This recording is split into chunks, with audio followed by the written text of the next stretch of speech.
দিন বদলের দিন কি বন্ধু এখনো আসেনি, দিন বদলের দিন কি বন্ধু এখনো আসেনি। জামানা অনেক বদলেছে তবু দিন কেন বদলেনি, সীমানা অনেক বদলেছে তবু দেশ কেন বদলেনি। জামানা অনেক বদলেছে তবু দিন কেন বদলেনি, সীমানা অনেক বদলেছে তবু দেশ কেন বদলেনি। পতাকার রং বদলেছে তবু নীতি কেন বদলেনি, ক্ষমতার হাত বদলেছে তবু ভাগ্য যে বদলেনি। বন্ধু বলো দিন বদলের দিন কি বন্ধু এখনো আসেনি, দিন বদলের দিন কি বন্ধু এখনো আসেনি। নেতার বদল হয়েছে তবু নীতি কেন বদলেনি, রাজনীতি বদলেছে তবু কর্ম যে বদলেনি। কথা বলেন ঠিক না ঠিক? নেতার বদল হয়েছে তবু নীতি কেন বদলেনি, রাজনীতি বদলেছে তবু কর্ম যে বদলেনি। বন্ধু বলো দিন বদলের দিন কি বন্ধু এখনো আসেনি, দিন বদলের দিন কি বন্ধু এখনো আসেনি। জোরে বলুন মারহাবা। কোনো হ্যান্ডবেল নাই। আজকের এই কচুয়াহাট পূর্ব পাড়া বাইতুল নাজাত জামে মসজিদের উন্নয়ন কল্পে 18তম বার্ষিকী বিশাল তাফসিরুল কোরআন মাহফিলের সুযোগ্য সম্মানিত শ্রদ্ধাভাজন সভাপতি উস্তাদ সমতুল্য আলেমে দ্বীন জনাব মাওলানা মোহাম্মদ আলী আকবর পেশ ইমামত্তর মসজিদ। আল্লাহ রাব্বুল আলামিন আজকের মাহফিলের সম্মানিত সভাপতি সাহেবকে নেক হায়াতে তৈয়্যিবা দান করুক, সকলে বলে আল্লাহুম্মা আমিন। আজকের মাহফিলের প্রধান অতিথি আলহাজ জনাব মোহাম্মদ ইমতাজ আলী, অবসরপ্রাপ্ত সিনিয়র শিক্ষক, ফুলছড়ি পাইলট উচ্চ বিদ্যালয়, আমার উস্তাদ সমতুল্য একজন ব্যক্তি। আল্লাহ রাব্বুল আলামিন আজকের মাহফিলের প্রধান অতিথিকে নেক হায়াতে তৈয়্যিবা এবং সুস্থতার সাথে রাব্বুল আলামিন আমাদের মাঝে রাখুক, সকলে বলে আল্লাহুম্মা আমিন।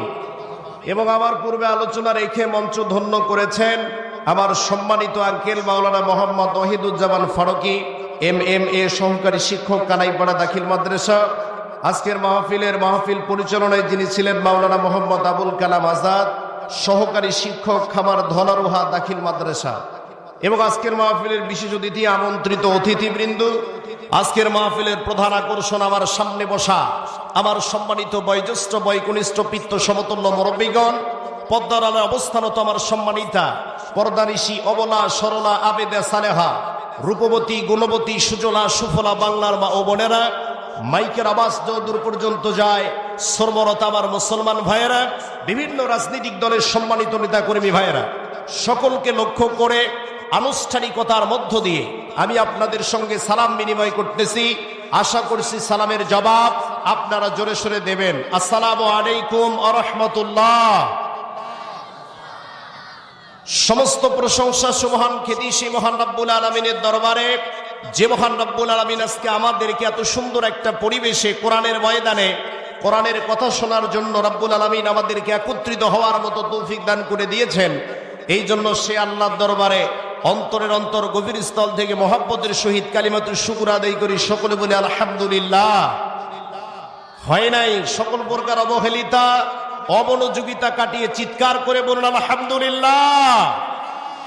বলুন রব্বানা লাকাল হামদ হামদান কাসীরান তাইয়িবান মুবারাকান ফি।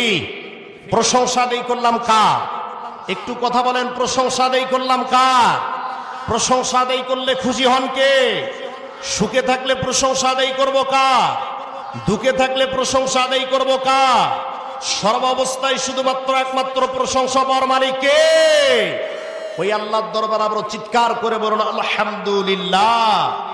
দরুদ ও সালাম বর্ষিত হোক মানবতার মৌত প্রতীক, মানবতার মুক্তির দিশারি, জাতির পথ প্রদর্শক জেনে তার আদর্শে জীবিত হয়ে সাধারণ মানুষগুলো পেয়েছিল মুক্তির ঠিকানা, অত্যাচারিত অবহেলিত বিপর্যস্ত মানুষগুলো পেয়েছিল শান্তির ঠিকানা। সেই মহান নেতার প্রতি অসংখ্য দরুদ ও সালাম বর্ষিত হোক। সকলে বলি সাল্লাল্লাহু আলাইহি ওয়াসাল্লাম। সম্মানিত উপস্থিতিরা আমার, রাত অনেক হয়ে গিয়েছে, প্রায় 11টার কাছাকাছি। আমরা বেশিক্ষণ আপনাদেরকে কষ্ট দেব না, কোনো ভূমিকা ছাড়াই, কোনো ভূমিকা নাই, সরাসরি ডিরেক্ট কোরআন থেকে আলোচনা করব। রাজি আছেন তো আপনারা? একটু জোরে বলেন, রাজি আছেন তো আপনারা? আজকের এই মাহফিলে আসতে পেরে বসতে পেরে আপনারা খুশি না বেজা? একটু জোরে বলেন তো, খুশি না বেজা? যদি আজকের মাহফিলে আসতে পেরে বসতে পেরে খুশি হন, তাহলে মুখে হাসি নিয়ে একটা তাকবীর দেন। লিল্লাহে তাকবীর, লিল্লাহে তাকবীর।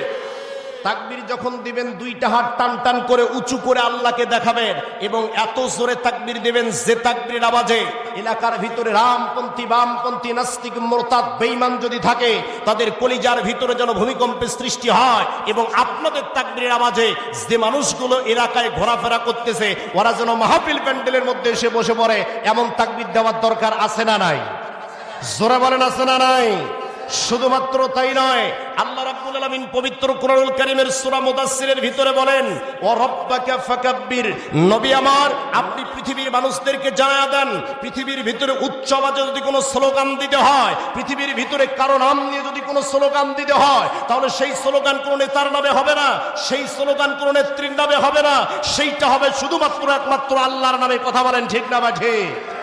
নির্বাচন আসলে তো আমরা অনেক স্লোগান দেই, আমার নেতার চরিত্র ফুলের মতো পবিত্র, নামাজ পড়ে না 1 ওয়াক্ত, গাঞ্জা টানে 5 ওয়াক্ত, আলেম ওলামাদের ব্যাপারে খুব শক্ত। কথা বলেন ঠিক না বাঠে? এইরকম গাঞ্জাখোর নেতার নামে স্লোগান হবে না। আল্লাহ রাব্বুল আলামিন বলেন, নবী আমার, স্লোগান যদি দিতে হয় তাহলে একজনের নামে দিতে হবে। তিনি কে? আরো জোরে বলেন, তিনি কে? প্রাণের ভাইরা আমার, শুধুমাত্র তাই নয়, এ পর্যন্ত আমেরিকার নাসা বৈজ্ঞানিকেরা বিজ্ঞানের যতগুলো শাখা এবং প্রশাখা আছে তার মধ্যে অন্যতম শাখার নাম হলো মহাকাশ বিজ্ঞান। এ পর্যন্ত আমেরিকার নাসা বৈজ্ঞানিকেরা সুদীর্ঘকাল ধরে কোরআনুল কারীম রিসার্চ করার পর তারা চন্দ্র পর্যন্ত পৌঁছাতে পেরেছে। ওয়াল্লাহি, আল্লাহর কসম, চন্দ্রের উপরে 1 ইঞ্চি জায়গা যেতে পারে নাই। অথচ বিশ্বনবী সহিহ বিধির ভিতরে বলেন, যদি কোনো মুমিন মুসলমান ব্যক্তি এই ধূলির আসনে বসে আল্লাহকে একবার আল্লাহ বলে ডাক দিতে পারে, সেই আবার শুধুমাত্র চন্দ্র সূর্য নয়, নূরের পর্দা ব্ল্যাক হোল ভেদ করে আল্লাহর আরশে আজিমে পৌঁছে যায়। চিৎকার করে বলেন আল্লাহু আকবার। প্রাণের ভাইরা আমার, তাকবীর দিতে কোনো ভয় আছে? জোরে বলেন, ভয় আছে? ভয় ছিল গত 5ই আগস্টের আগে, ভয় ছিল। কথা বলেন ঠিক না ব্যাঠে? এখন তো মাহফিল করতে গেলে বলা হয় যে কোন বক্তা নেব, কাকে প্রধান অতিথি বা কাকে বিশেষ অতিথি করা যায়। আর গত কিছুদিন আগে মাহফিল করতে গেলে চিন্তা ভাবনা করা লাগতো থানায় গিয়ে অনুমতি দিবে কিনা। কথা বলেন ঠিক না ব্যাঠে? আল্লাহ রাব্বুল আলামিন সেই অবস্থা থেকে আমাদেরকে উত্তরণ করেছেন, এই জন্য বলে আলহামদুলিল্লাহ। প্রাণের ভাইরা আমার, আমি আপনাদেরকে জানাতে চাই, আজকে আমরা যদি গোটা পৃথিবীর মানুষদের দিকে তাকাই, তাহলে গোটা পৃথিবীর মানুষদের দিকে তাকালে দেখতে পাওয়া যায় সারা দুনিয়াতে আজকে মুসলমানেরা নির্যাতিত আর নিপীড়িত। কথা বলেন ঠিক না ব্যাঠে? আমরা নিজ জাতি ভাইদের দ্বারাও নির্যাতিত, বাহিরের শত্রু দ্বারাও নির্যাতিত, ঘরের শত্রু দ্বারাও নির্যাতিত। কথা বলেন ঠিক না ব্যাঠে? প্রাণের ভাইরা আমার, আমি একটা বিষয় চিন্তা করে দেখলাম, গোটা পৃথিবীর এই মুসলমানদের দুর্দিন আর দুর্দশার পিছনে সবচেয়ে বড় কারণ হচ্ছে আমরা মুসলমান আল্লাহর কোরআন থেকে দূরে সরে গেছি। কথা বলেন ঠিক না ব্যাঠে? এই কোরআন থেকে দূরে সরে যাওয়ার কারণে সারা দুনিয়াতে মুসলমানেরা নির্যাতিত, নিপীড়িত, নিগৃহীত, লাঞ্ছিত, পদদলিত আর অপমানিত। কথা বলেন ঠিক না ব্যাঠে? এই কোরআন থেকে দূরে সরে যাওয়ার কারণে পৃথিবীর মুসলিম অধ্যুষিত জনপদ ইরাক, ইরান, প্যালেস্টাইন, ফিলিস্তিন, Tajikistan, Kazakhstan, Syria, Libya, Algeria, Bulgaria, Nigeria সহ পৃথিবীর মুসলিম অধ্যুষিত জনপদগুলোকে বেছে বেছে টার্গেট করে করে ইহুদিবাদ ইসরায়েলের প্রত্যক্ষ মদতে, সন্ত্রাসবাদী আমেরিকার আঙ্গুলের ইশারায় আর সাম্রাজ্যবাদী ভারতের নগ্ন হস্তক্ষেপে সারা দুনিয়াতে মুসলমানদের রক্ত নিয়ে হরিকেনা হচ্ছে। কথা বলেন ঠিক না বাঠে? সেই ষড়যন্ত্রের ধারাবাহিকতার অংশ হিসাবে 56,000 বর্গ মাইলের আমার প্রাণপ্রিয় মাতৃভূমি বাংলাদেশ, শাহজালাল শাহপরাণ শহীদ তিতুমিরের এই প্রাণপ্রিয় মাতৃভূমি বাংলাদেশ, 30 লক্ষ শহীদের রক্তের বিনিময়ে অর্জিত লাল সবুজের এই বাংলাদেশ, 90% মুসলিম অধ্যুষিত জনপদ বাংলাদেশেও একটি মহল সুপরিকল্পিতভাবে ইসলামী আন্দোলন, ইসলামী নেতৃত্ব, আলেম এবং ওলামার বিরুদ্ধে এক সুগভীর ষড়যন্ত্রে মেতে উঠেছে মুসলমান। কথা বলেন ঠিক না বা ঠিক? এই জন্য আমাদেরকে ফিরে আসতে হবে কোরআনের কাছে। হৃদয়ে ধারণ করতে হবে শুধুই কোরআন। এই কোরআন শুধুমাত্র চুমু খাইলেই দায়িত্ব শেষ হয়ে যায় না। এই কোরআন দিয়ে শুধুমাত্র মিলাদ মাহফিল করলেই কোরআনের হক আদায় হয় না। এই কোরআন দিয়ে শুধুমাত্র আপনার মাতার মৃত্যুর পরে, আপনার পিতার মৃত্যুর পরে 3 দিন 7 দিন 40 দিন পর্যন্ত পরে কোরআন খতম করলেই কোরআনের হক আদায় হয় না। এই কোরআন দিয়ে শুধুমাত্র রমাদান কারিমে 30 পারা কোরআন খতম করলেই কোরআনের হক আদায় হয় না। কারণ এই কোরআনের বিধান প্রতিষ্ঠা করার জন্য সাহাবায়ে কেরাম জীবন দিয়েছেন। কথা বলেন ঠিক না বাঠে? এই কোরআনের বিধান প্রতিষ্ঠা করার জন্যই আল্লাহর নবী বিশ্বনবী জনাবি মুহাম্মদ রাসূলুল্লাহ সাল্লাল্লাহু আলাইহি ওয়াসাল্লাম শিয়াবে আবি তালিবে 3 বছর কারারুদ্ধ ছিলেন। এই কোরআনের বিধান প্রতিষ্ঠা করার জন্যই আল্লাহর নবী তায়েফে রক্ত ঝরিয়েছেন। এই কোরআনের বিধান প্রতিষ্ঠা করার জন্যই সাহাবায়ে কেরাম নিজেদের জীবন অকাতরে বিলিয়ে দিয়েছেন। মুসলমান আওয়াজ দিয়ে কথা বলেন ঠিক না বাঠে? এই কোরআনের বিধান প্রতিষ্ঠা করার জন্য সাইয়েদে কুতুব শহীদ হয়েছেন। এই কোরআনের বিধান প্রতিষ্ঠা করার জন্য শহীদ হাসানুল বান্না নিজের জীবনকে উৎসর্গ করেছেন। এই কোরআনের বিধান প্রতিষ্ঠা করার জন্যই কোরআনের পাখি যিনি 50টি বছর সারা বাংলাদেশে কোরআনের দাওয়াত দিয়েছিলেন, সেই কোরআনের পাখি আল্লামা দেলোয়ার হোসেন সাঈদীকে বছরের পর বছর জালেম সরকার কারাগারের ভিতর আটকে রেখে তাকে শহীদ করে দিয়েছে। মুসলমান আওয়াজ দিয়ে কথা বলেন ঠিক না বাঠে? প্রাণের ভাইরা আমার, এই জন্য কোরআনের জন্য, ইসলামের জন্য, ইসলামের বিধান প্রতিষ্ঠা করার জন্য, আল্লাহর জন্য, আল্লাহর নবীর জন্য যদি আজও আমাদের ময়দানে ডাক আসে, কারা কারা নারায়ে তাকবীরের স্লোগানে বাংলার আকাশ বাতাস প্রকম্পিত করে ইসলামের দুর্দিনা দুঃসময়ে ময়দানে নামতে রাজি আছেন, 2 হাত তুলে আল্লাহকে দেখায়া দেয়।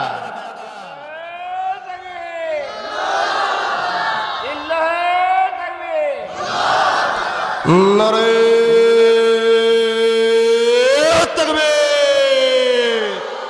লিল্লাহে তাকবীর।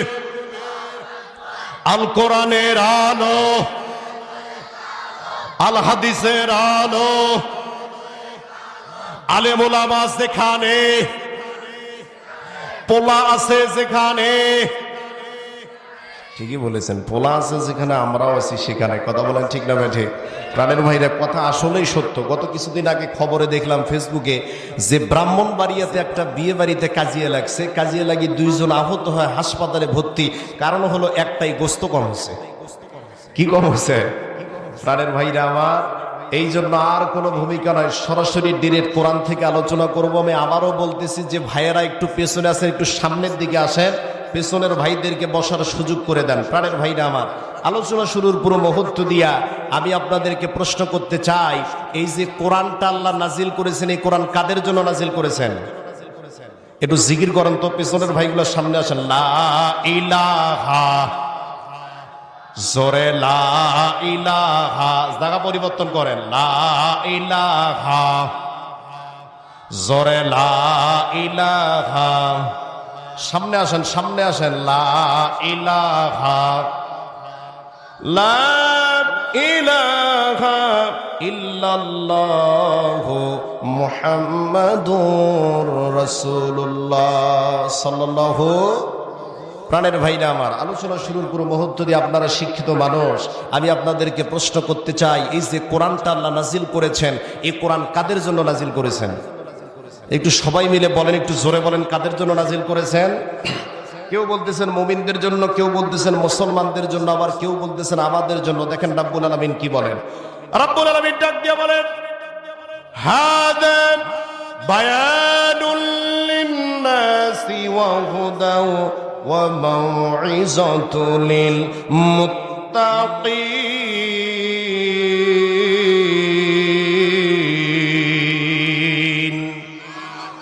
আল্লাহ রাব্বুল আলামিন বললেন, হাদা বায়ানুল লিন্নাস, এমন একটা বায়াত, এমন একটা কোরআন আমি আপনাদের মাঝে নাজিল করে দিয়েছি। এই পৃথিবীর ভিতরে এমন একটা কোরআন নাজিল করে দিয়েছি, যে কোরআন শুধুমাত্র মুমিনদের জন্য নাজিল করেছি তা নয়, যে কোরআনটা শুধুমাত্র মুসলমানদের জন্য নাজিল করেছি তা নয়, যে কোরআন শুধুমাত্র ইহুদিদের জন্য নাজিল করেছি তা নয়, যে কোরআন শুধুমাত্র খ্রিস্টানদের জন্য নাজিল করেছি তা নয়। আল্লাহ রাব্বুল আলামিন বলেন, হাদা বায়ানুল লিন্নাস, এমন একটা বায়ান নাজিল করে দিলাম, এই পৃথিবীর ভিতরে যতগুলো মানব জাতি আছে, মানব মণ্ডলী আছে, প্রত্যেকটা মানব জাতির জন্যই আমি আল্লাহ রাব্বুল আলামিন কোরআনটা নাজিল করে দিয়েছি। প্রাণের ভাইরা আমার, এরপর আল্লাহ বলেন, ওয়া হুদাও ওয়া মাউইদাতুল লিল মুত্তাকিন, যারা আল্লাহ ভীরু হবে, যারা মুত্তাকি হবে, এই কোরআনটা তাদের জন্য হেদায়াত। এই কোরআনটা তাদেরকে উপদেশ দান করবে। এই কোরআন থেকে তারা উপদেশ গ্রহণ করে করে হেদায়াত লাভ করবে। প্রাণের ভাইরা আমার একটু খেয়াল করেন, তাহলে রাব্বুল আলামিন কোরআনুল কারীম নাজিল করলেন মানব জাতির হেদায়েতের জন্য। কোরআনুল কারীমের একটা আয়াত আরেকটা আয়াতের তাফসীর করে, কোরআনের একটা আয়াত আরেকটা আয়াতের ব্যাখ্যা করে। আল্লাহ রাব্বুল আলামিন এই হেদায়েতের ব্যাখ্যা সম্পর্কে অন্য আয়াতে কারিমার ভিতরে জানায় দিচ্ছেন, আল্লাযীনা ইয়াসতামিউনাল কওলা ফায়াত্তাবিউনা আহসানাহু উলাইকাল্লাযীনা হাদাহুমুল্লাহ।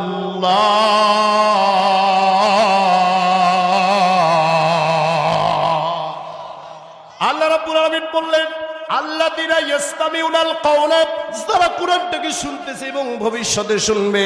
প্রাণের ভাইরা আমার, ইয়াসতামিউনা এটা এখানে ফেলে মুজারে সিগা লাগায়া দিল, বর্তমান এবং ভবিষ্যৎকাল। আল্লাযীনা ইয়াসতামিউনাল কাওলা, যারা কোরআনটাকে শুনতেছে এবং যারা ভবিষ্যতে শুনবে, ফায়াত্তাবিউনা, এবং কোরআনটার অনুকরণ অনুসরণ করবে। আল্লাহ রাব্বুল আলামিন ডাক দিয়ে বলেন, উলাইকাল্লাযীনা হাদাহুমুল্লাহ, আমি আল্লাহর পক্ষ থেকে ওই বান্দাগুলার প্রতি হেদায়াত দান করে দেব। সুবহানাল্লাহ পড়ে। প্রাণের ভাইরা আমার, তার মানে হলো এই কোরআন দিয়েছেন রাব্বুল আলামিন হেদায়েতের জন্য। যারা কোরআনটার অনুকরণ আর অনুসরণ করবে এবং কোরআনটাকে শুনবে, তারপর অনুকরণ অনুসরণ করবে, আল্লাহ রাব্বুল আলামিন বলতেছেন আমার পক্ষ থেকে তাদের উপরে হেদায়েত দিয়ে দেব। প্রাণের ভাইরা আমার একটু খেয়াল করেন, হেদায়েত কেমনে দেওয়া হয়? আহারে, আজকে কোরআনের এত তাফসীর মাহফিল হয়, বাংলাদেশে কিন্তু কোরআনের মাহফিলের অভাব নাই। আমার বাংলাদেশে 2022 সালে ইউনেস্কো একটা তথ্য ঘোষণা করলো, এই শরীফের মধ্যে দেখা গেল বাংলাদেশে গড়ে 1700 করে তাফসীর মাহফিল হয় জানুয়ারি আর ডিসেম্বর মাস।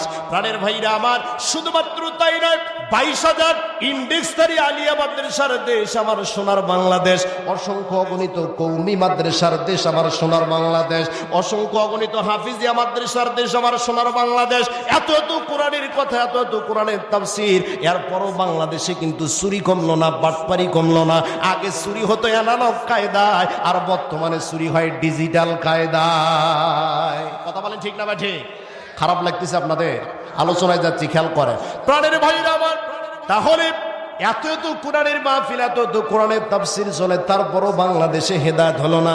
তার মানে হলো বাংলাদেশে মানুষগুলো কোরআন শুনতে আসে বক্তা যাচাইয়ের জন্য। কোন বক্তা কত টান দিতে পারলো, কোন বক্তা কত সুরে ঝংকার দিতে পারলো, কোন বক্তা কত মানুষকে আকর্ষণ করে ধরতে পারলো, এই বিষয়টা যাচাইয়ের জন্য মানুষ কোরআন শুনতে আসে। কিন্তু রাব্বুল আলামিন বলেন, আল্লাযীনা ইয়াসতামিউনাল কাওলা ফায়াত্তাবিউনা, যারা কোরআনটাকে মনোযোগ সহকারে শ্রবণ করবে এবং কোরআনটার অনুকরণ আর অনুসরণ করবে, আমি আল্লাহ রাব্বুল আলামিন আমার পক্ষ থেকে বান্দার প্রতি হেদায়েত দিয়ে দেব। সুবহানাল্লাহ পড়ে।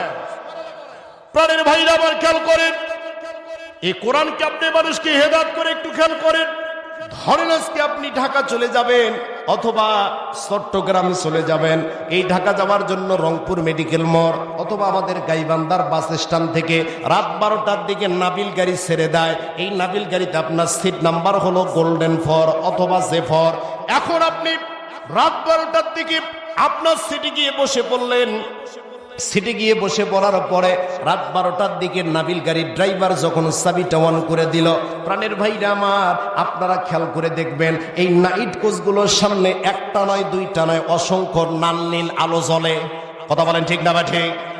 একটা নয়, দুইটা নয়, অসংখ্য লাল নীল বাতি জ্বলে। এই লাইটগুলোর ভিতরে দুইটা লাইট আছে, নাম হলো ডিবার লাইট। এই ডিবার লাইটের কাজ হলো পৌষ এবং মাঘ মাসে যখন 2 হাত রাস্তা কুয়াশার কারণে দেখা যায় না, ড্রাইভার যখন রাস্তা নির্ণয় করতে পারে না, এই ডিবার লাইটের কাজ হলো পৌষ এবং মাঘ মাসে কুয়াশা কেটে কেটে রাস্তা পরিষ্কার করে দেওয়া। আর রাস্তা পরিষ্কার হওয়ার কারণে ড্রাইভার আপনাকে গতকাল সকালবেলা, কালকে সকালবেলা ঢাকা কল্যাণপুর আর সাভারে পৌঁছে দেয়। কথা বলেন ঠিক না বা ঠিক? তার মানে ডিবার লাইটের কাজ হলো কুয়াশা কেটে কেটে রাস্তা পরিষ্কার করে দেওয়া। প্রাণের ভাইরা আমার, তেমনি ভাবে এই সমাজের ভিতরে দুর্নীতি চলবে, এই সমাজের ভিতরে না নির্যাতন চলবে, এই সমাজের ভিতরে টিজিং চলবে। আহারে, কত মানুষকে অন্যায় ভাবে জেল জরিমানা দিয়ে, মামলা দিয়ে, হামলা দিয়ে তাদেরকে কারাগারের ভিতরে আটকে রাখবে। এত এত দুর্নীতি আর জুলুম চলার পরও আল্লাহ রাব্বুল আলামিন ডাক দিয়ে বলেন, যারা আমার কোরআনের অনুকরণ আর অনুসরণ করবে, আল্লাহর কোরআনটা এত এত দুর্নীতি চলার পরও ওই ব্যক্তিটাকে আল্লাহর জান্নাতে পৌঁছিয়ে দেবে। সুবহানাল্লাহ পড়ে। প্রাণের ভাইরা আমার, তাহলে কোরআন এসেছে মানুষদের হেদায়েতের জন্য। এখন আপনি বলতে পারেন, হুজুর তাহলে কোরআনটা শুধুমাত্র কি মানুষদেরকে হেদায়েত দেয় নাকি? ও হুজুর, আমি তো সামাজিক মানুষ, আমাকে সমাজে বসবাস করতে হয়, আমাকে রাজনীতি করতে হয়, পৌরনীতি করতে হয়, সমাজনীতি মানতে হয়, রাষ্ট্রবিজ্ঞান মানতে হয়। হুজুর, আমি আপনাকে প্রশ্ন করতে চাই, এই যে কোরআনটা আল্লাহ নাজিল করলেন, এই কোরআন শুধুমাত্র কি হেদায়েতের জন্য নাজিল করা হয়েছে নাকি? ও হুজুর, এই কোরআনের ভিতরে কি এগুলা কিছু আছে নাকি?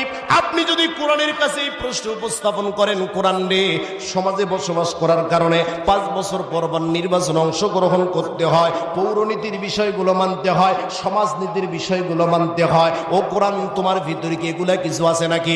আপনি যদি কোরআনকেই প্রশ্ন করেন, কোরআন যারা দিচ্ছে, ওয়ানাজ্জালনা আলাইকাল কিতাবা তিবয়ানাল লিকুল্লি শাইইন ওয়া হুদাও ওয়া রাহমাতাও ওয়া বুশরা লিল মুসলিমিন। আল্লাহু আকবার। আল্লাহর কোরআনের কাছে যদি আপনি প্রশ্ন উপস্থাপন করেন, কোরআন দেব তুমি কি শুধুমাত্র হিদায়াতের জন্য আসলা নাকি এই বিষয়গুলো কি তোমাদের ভিতর আছে নাকি? কোরআন জানা দিচ্ছে, ওয়ানাজ্জালনা আলাইকাল কিতাব তিবয়ানাল লিকুল্লি শাই, এমন একখানা গ্রন্থ নাজিল করেছি যে গ্রন্থের ভিতরে এমন কোনো বিষয় বাদ রাখি নাই, আলোচনা করে নাই, এমন কোন সাবজেক্ট বাদ রাখি নাই, কোরআনের ভিতরে আলোচনা করে নাই। এই কোরআনের ভিতরে আমি আল্লাহ সায়েন্স সম্পর্কে কথা বলেছি, এই কোরআনের মধ্যে আমি আল্লাহ রাব্বুল আলামিন আর্টস সম্পর্কে আলোচনা করেছি, এই কোরআনের ভিতরে আমি আল্লাহ রাব্বুল আলামিন কমার্স সম্পর্কে আলোচনা করেছি। আল্লাহ রাব্বুল আলামিন বলেন, ওয়ানাজ্জালনা আলাইকাল কিতাব তিবয়ানাল লিকুল্লি শাই, প্রত্যেকটা বিষয়ের সুস্পষ্ট বর্ণনা আমি আল্লাহ রাব্বুল আলামিন এই কোরআনের ভিতরে দিয়ে দিয়েছি। সুবহানাল্লাহ। প্রাণের ভাইরা আমার, তাহলে আপনি বলতে পারেন, হুজুর এই কোরআন যদি সব বিষয়ের ব্যাখ্যা দিয়ে দেয়, ও হুজুর আমি একটু কোরআনকে প্রশ্ন করতে চাই, কোরআন রে, ও কোরআন সব বিষয়ের তো ব্যাখ্যা দিয়ে দাও, তুমি কার থেকে নাজিল হলা, তোমার স্রষ্টাকে? যদি আপনি কোরআনকে প্রশ্ন করেন, কোরআন রে, ও কোরআন তোমার স্রষ্টাকে, তোমাকে কে নাজিল করলো, এই বিষয় একটু আমাদেরকে জানায় দাও। কোরআন জানায় দিচ্ছে, তানজিলুল কিতাবি মিনাল্লাহিল আজিজিল হাকীম।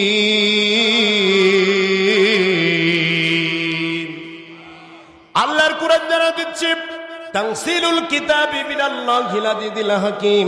আল্লাহর কোরআন জানা দিচ্ছে কে নাজিল করলো, মহাপরাক্রমশালী প্রজ্ঞাময় আল্লাহর পক্ষ থেকে এই গ্রন্থখানা নাজিল করা হয়েছে। তার মানে আর স্রষ্টা হলেন আল্লাহ। প্রাণের ভাইরা আমার, আপনি যদি কোরআনকে বলেন, ও কোরআন বুঝলাম এর স্রষ্টা আল্লাহ, ও কোরআন এই পৃথিবীর বুকে তো অনেক ধর্মগ্রন্থ রয়েছে, এই পৃথিবীর ভিতরে বেদ রয়েছে, রামায়ণ রয়েছে, গীতা রয়েছে, ত্রিপিটক রয়েছে, নিউ টেস্টামেন্ট রয়েছে, ওল্ড টেস্টামেন্ট রয়েছে, কোরআন রে, ও কোরআন এত এত ধর্মগ্রন্থের ভিতরে প্রত্যেকটা ধর্মগ্রন্থের ভিতরে কোনো না কোনো ভেজাল আছে, প্রত্যেকটা ধর্মগ্রন্থের ভিতরে কোনো না কোনো ভুল আছে। ও কোরআন, আমি তোমার কাছে জানতে চাই, এই যে কিতাবখানা নাজিল হলো, এই কোরআনের ভিতরে কোনো ভুল আছে নাকি? ও কোরআন, এই কোরআনের ভিতরে কি কোনো ভেজাল আছে নাকি? আপনি যদি কোরআনের কাছে এই প্রশ্ন করেন, কোরআন জানা দিচ্ছে, যালিকাল কিতাবু লা রাইবা ফীহি হুদাল লিল মুত্তাকিন।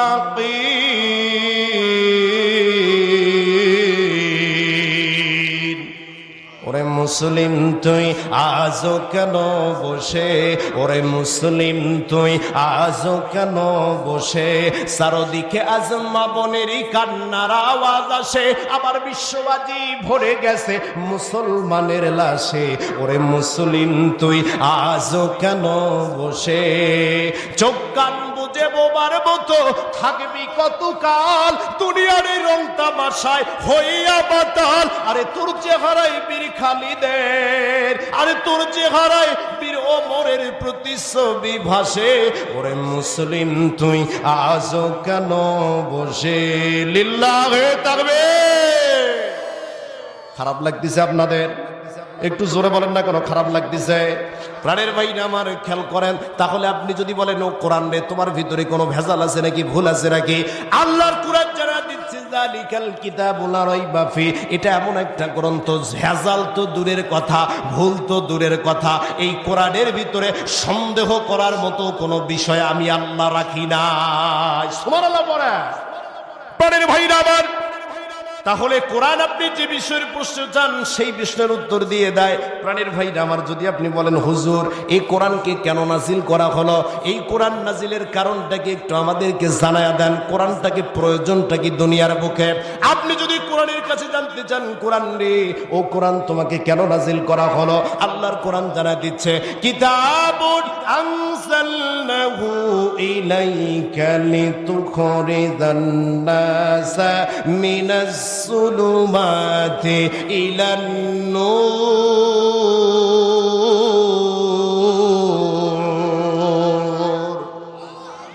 আপনি যদি কোরআনের কাছে জানতে চান ও কোরআন তোমাকে কেন নাজিল করা হলো, এই পৃথিবীকে নাজিলের কারণটাকে আল্লাহর কোরআন জানায় দিচ্ছে। কিতাবুন আনজালনাহু ইলাইকা লিতুখরিজান নাস, এমন একখানা কিতাব আপনার প্রতি নাজিল করলাম যাতে আপনি আপনার প্রতিপালকের নির্দেশ কর্মে যে মানুষগুলো অন্ধকারের দিকে চলে গেছে, যে মানুষগুলো পথভ্রষ্টতার দিকে চলে গেছে, যে মানুষগুলো ইসলামকে ছেড়ে তাগুতকে গ্রহণ করেছে, ওই অন্ধকারের মানুষগুলো যাতে আলোর দিকে আসতে পারে, ওই বক্রপথের মানুষগুলো যাতে সোজা রাস্তার সন্ধান পেতে পারে, ওই অন্ধকারের মানুষগুলোকে আলোর দিকে নিয়ে আসার জন্যই আমি আল্লাহ রাব্বুল আলামিন এই গ্রন্থখানা নাজিল করে দিয়েছি।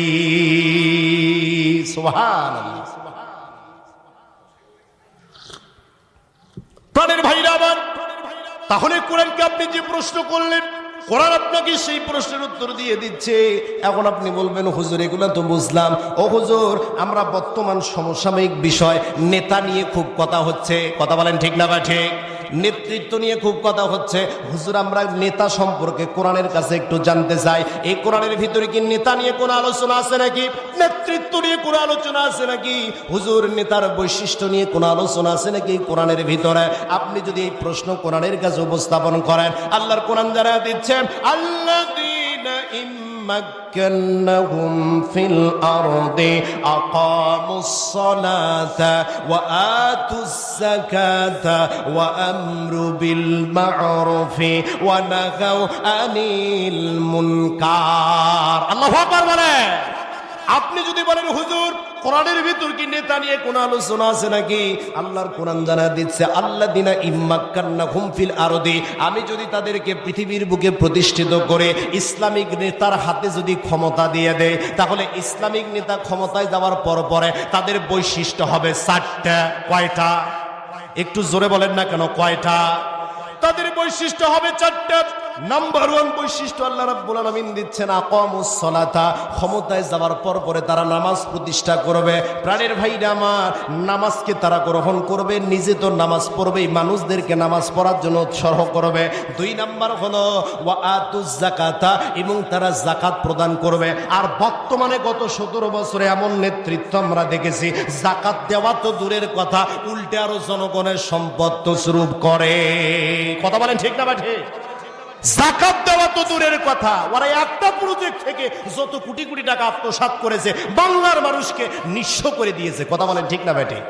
আর ইসলামিক নেতা যারা হবে তাদের 2 নাম্বার বৈশিষ্ট্য হলো যাকাত দিবে, তারা মানুষের কাছ থেকে যাকাতগুলো গ্রহণ করবে এবং সুন্দরভাবে বন্টন করবে। আমি তো মনে করি গত 17 বছরে যতটা টাকা বাংলাদেশ থেকে পাচার করে যে প্রাণের ভাইরা আমার, ওরা করলো দুর্নীতি আর আমাদের করা লাগে কষ্ট। কথা বলেন ঠিক না ব্যাঠি? যে দ্রব্যগুলো আছে প্রত্যেকটা দ্রব্যের দাম বৃদ্ধি করা হয়েছে। প্রাণের ভাইরা আমার, এই জন্য নেতা যদি হতে হয় তাহলে 2 নাম্বার বৈশিষ্ট্য হলো তাকে যাকাত দিতে হবে, এটা আল্লাহর কথা। কথা বলেন ঠিক না ব্যাঠি? কিন্তু আজকে নেতার দিকে তাকালে যে অবস্থা, এরা তো পালাতেই ব্যস্ত। কথা বলেন ঠিক না ব্যাঠি? গত 17 বছরে বাংলাদেশে যত নেতা ছিল ঘরে নেতা বাহিরে নেতা, ছোট নেতা পাতি নেতা খাটো নেতা, নেতার অভাব নাই।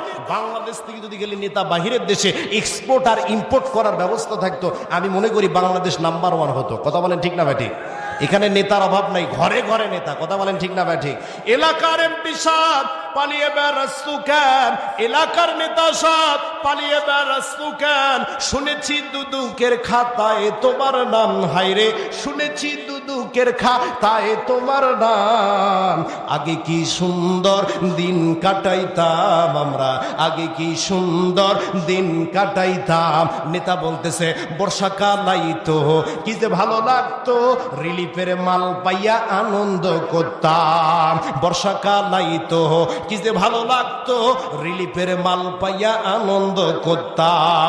কিছু মাল বিলায়া ভিডিও করিয়া, কিছু মাল বিলায়া ভিডিও করিয়া, বাকি মাল দিয়াই আমার গুদাম ভরাইতাম, হাইরে বাকি মাল দিয়াই আমার পেটটা ভরাইতাম। আগে কি সুন্দর দিন কাটাইতাম আমরা, আগে কি সুন্দর দিন কাটাইতাম। কথা বলেন ঠিক না বা ঠিক? একটু জোরে বলেন কথা ঠিক না বা ঠিক? ভোট আসে ভোট যায়, বছরটা বদলায়, আমি সরকার ঠিকই ঠাকি হায়। ভোট আসে ভোট যায়, বছরটা বদলায়, আমি এমপি সাহেব ঠিকই থাকি হায়। ভোটে সে দল বড়, দলে সে পেট বড়, ভোটে সে দল বড়, দলে সে পেট বড়, তাই তো এ দল ও দল ডিগবাজি খাইতাম, হাইরে তাই তো এ দল ও দল ডিগবাজি খাইতাম। আগে কি সুন্দর দিন কাটাইতাম আমরা, আগে কি সুন্দর দিন কাটাইতাম। মুসলমান আওয়াজ দিয়ে কথা বলেন ঠিক না বা ঠিক? এমন হতো না? কথা বলেন এমন হতো না? আল্লাহ রাব্বুল আলামিন বললেন নবী আমার কোরআনুল কারীমের ভিতরে জানিয়ে দিলেন যারা ইসলামিক নেতা হবে তাদের বৈশিষ্ট্য হলো 4টা। নাম্বার 1 বৈশিষ্ট্য হলো আকামুস সালাতা, তারা নামাজ প্রতিষ্ঠা করবে। 2 নাম্বার হলো ওয়া আতুজ যাকাতা, তারা যাকাত প্রদান করবে। 3 নাম্বার বৈশিষ্ট্য আল্লাহ রাব্বুল আলামিন জানা দিচ্ছেন ওয়া আমরু বিল মা'রুফি, তারা মানুষকে ভালো কাজের আদেশ দিবে, মানুষকে ভালো কাজ করার জন্য বলবে। 4 নাম্বার বৈশিষ্ট্য হলো ওয়া নাহাউ আনিল মুনকার, এবং তারা মানুষকে অন্যায় এবং অশ্লীল কাজ থেকে বিরত রাখার চেষ্টা করবে। সুবহানাল্লাহ। এ ভাই গেটের মাইক লোকগুলো একটু বসে যান, না হলে মাইক নিয়ে কিন্তু গেটে চলে যাব। চলে আসেন, আপনি একটু বসেন। প্রাণের ভাইরা আবার খেয়াল করেন, তাহলে কোরআনের ভিতরে আপনি যে বিষয় জানতে চাচ্ছেন কোরআন জানায়া দিচ্ছে। প্রাণের ভাইরা আমার, আমিরুল মুমিনিন হযরত ওমর রাদিয়াল্লাহু তাআলা আনহু ইসলামের 2 নাম্বার নেতা, ইসলামের 2য় খলিফা আমিরুল মুমিনিন হযরত ওমর রাদিয়াল্লাহু তাআলা আনহু একদিন মনে মনে চিন্তা করলেন, আল্লাহ আমার জনপদের ভিতরে এমন একটা মানুষকে দেখতে চাই যার অন্তরের ভিতরে কোরআনের অনুছবি আছে, কোরআনের অনুভূতি আছে, যার অন্তরের ভিতরে তাকওয়া আছে, যে মানুষটা প্রকৃতপক্ষে আল্লাহকে ভয় করে। ও আল্লাহ, এমন একটা মানুষকে দেখতে চাই। আমিরুল মুমিনিন হযরত ওমর এই রকম মানুষকে দেখার জন্য মদিনার অলিগলিতে ঘোরাফেরা করতেছে। ঘুরতে ঘুরতে মরুভূমির ভিতরে যখন তিনি চলে গেলেন, মরুভূমির ভিতরে যাওয়ার পরে অন্তরের ভিতরে তৃষ্ণা চলে এসেছে। আমিরুল মুমিনিন মনে মনে চিন্তা করতেছেন, আল্লাহ আমি যদি 1 গ্লাস পানি খাইতে পারতাম তাহলে আমার অন্তরের তৃষ্ণার নিবারণ হয়ে যেত। ও আল্লাহ, 1 গ্লাস পানি যদি আমার অন্তরের ভিতরে যাইতো আমার অন্তরটা ঠান্ডা হয়ে যেত। কই পানি পাওয়া যায়? আমিরুল মুমিনিন হযরত ওমর রাদিয়াল্লাহু তাআলা আনহু মরুভূমির ভিতরে যাইতে যাইতে হঠাৎ করে লক্ষ্য করে দেখতেছেন ওই দূরে একটা রাখাল দেখা যায়, যে রাখালটা মেষ চড়ায়, দুম্বা চড়ায়, উট চড়ায়। আমিরুল মুমিনিন মনে মনে চিন্তা করলেন, আমি যদি এই রাখালের কাছে যাইতে পারি, যাওয়ার পর আমার মনের অনুভূতিটা যদি তার কাছে প্রকাশ করতে পারি, বিনিময়ে যদি সে আমাকে 1 গ্লাস দুধ দিয়ে দেয়, আমার অন্তরটা ঠান্ডা হয়ে যাবে। প্রাণের ভাইরা আমার, এই চিন্তা ভাবনা করে আমিরুল মুমিনিন হযরত ওমর রাদিয়াল্লাহু তাআলা আনহু দুধ পাওয়ার আশায় ওই রাখালের কাছে যখন তিনি যাচ্ছেন, আমিরুল মুমিনের একটা অভ্যাস ছিল প্রথমে সালাম দেওয়া। গিয়ে ডাক দিয়ে বলতেছেন, আসসালামু আলাইকুম, ও রাখাল ভাই আমাকে 1 গ্লাস দুধ দিয়ে দাও, আমি মুসাফির মানুষ, সফর করার কারণে আমার অন্তরের ভিতরে তৃষ্ণা চলে এসেছে, পিপাসার্ত হয়ে গিয়েছি, যদি 1 গ্লাস দুধ দাও তাহলে আমার অন্তরটা ঠান্ডা হয়ে যেত। প্রাণের ভাইরা আমার একটু খেয়াল করেন, আমিরুল মুমিনিন ইসলামের 2য় খলিফা 2 নাম্বার নেতা হযরত ওমর রাদিয়াল্লাহু তাআলা আনহু রাখালের সঙ্গে কথা বলার আগে প্রথমে সালাম দিলেন। কথা বলেন ঠিক না ভাই? ঠিক। সালাম দিলেন না? আর বর্তমান সমাজে সালাম প্রচলিত আছে, কিন্তু সেই সালাম কাদের জন্য? যারা এলাকার মাস্টার, যারা এলাকার ডাক্তার, মসজিদের ইমাম সাহেব, মসজিদের মুয়াজ্জিন সাহেব, এই লোকগুলোকে আমরা বেছে বেছে সালাম দেই। অথচ আল্লাহ রাসূলের হাদিস হলো, যখন একজন মুসলমান আর একজন মুসলমানের সঙ্গে সাক্ষাৎ হবে, কথা বলার আগে প্রথম যে অভিবাদন জানাবে সেইটা হলো সালাম। সুবহানাল্লাহ পড়ে। আল্লাহ রাসূল বলতেছেন, সালাম দিলে একজন মুসলমান আর একজন মুসলমানের মহাব্বত বৃদ্ধি হয়ে যায়, ভালোবাসা বৃদ্ধি হয়ে যায়। কারণ সালাম মানে কি? শান্তি। আপনি সালাম দিচ্ছেন, আল্লাহর পক্ষ থেকে দুইজনের মাঝে শান্তি অবতীর্ণ হয়ে যায়। সুবহানাল্লাহ পড়েন। সালাম দেব তো ইনশাআল্লাহ। খালি ওয়াজ শুনলে হবে না, শিক্ষাও নেওয়ার দরকার আছে না নাই? জোরে বলেন আছে না নাই? প্রাণের ভাইরা আমার খেয়াল করেন, সাহাবে আমিরুল মুমিনিন হযরত ওমর রাখালের কাছে যখন সালাম দিলেন, রাখাল চুপ করে আছে, সালামের জবাবও দিচ্ছে না, আবার দুধ দেওয়ারও কোনো কথাবার্তা বলে না। আমিরুল মুমিনিন হযরত ওমর ডাক দিয়ে বলেন, রাখাল রে, তোমাকে সালাম দিলাম, সালামের জবাবও দিল না, এক গ্লাস দুধ চাইলাম, সেই দুধ পর্যন্ত তুমি আমাকে দিলে না। ও রাখাল, ব্যাপারটাকে একটু খুলে বলো। এবার রাখাল ডাক দিয়ে বলতেছেন, পথিক, তোমার সালামের জবাবও দেব না, আবার তোমাকে দুধও দেব না, আমি আগে তোমার পরিচয় জানতে চাই। তোমার পরিচয় না জানা পর্যন্ত তোমার সালামের জবাবও দেব না, তোমাকে দুধও দেব না। আজকে বাংলার মুসলমান পরিচয় ভুলে গিয়েছে। যদি পরিচয় জানতে চাওয়া হয়, বলে আমি সাবেক সহসভাপতি। কথা বলেন ঠিক না বেঠিক? আমি সাবেক কাউন্সিলর। এই পরিচয়গুলো দেয়। এই পরিচয় আমাদের আসল পরিচয় নয়। আল্লাহর নবী সাহাবী আমিরুল মুমিনিন হযরত ওমরের কাছে পরিচয় জানতে চাইতেছে। ওমর মনে মনে চিন্তা করতেছেন, আল্লাহ, আমি অদ্য পৃথিবীর খলিফা, রানিং ক্ষমতায় থাকা বিচারপতি, আমি হযরত ওমর, ইসলামের 2 নাম্বার সাহাবী, জান্নাতের টিকিট প্রাপ্ত, আর এই সাহাবী আমার পরিচয় জানে না, কি পরিচয় দেওয়া যায়? আমিরুল মুমিনিন হযরত ওমর মনে মনে চিন্তা করলেন, আল্লাহ, আমি ক্ষমতাধর ওমর হওয়ার পরেও সামান্য একজন রাখাল আমার পরিচয় জানে না, কি পরিচয় দেওয়া যায়? কি পরিচয় দেওয়া যায়? আল্লাহর কোরআন এমন অবস্থায় সামনে এসে ডাক দিয়ে বলতেছে, ওমর রে, রাখাল যখন তোমার পরিচয় জানতে চায়, তুমি তোমার আসল পরিচয়টা দিয়ে দাও। আসল পরিচয়টি কি? আল্লাহর কোরআন জানা দিচ্ছে, মিল্লাতা আবিকুম ইব্রাহিম হুয়া সাম্মাকুমুল মুসলিমিন।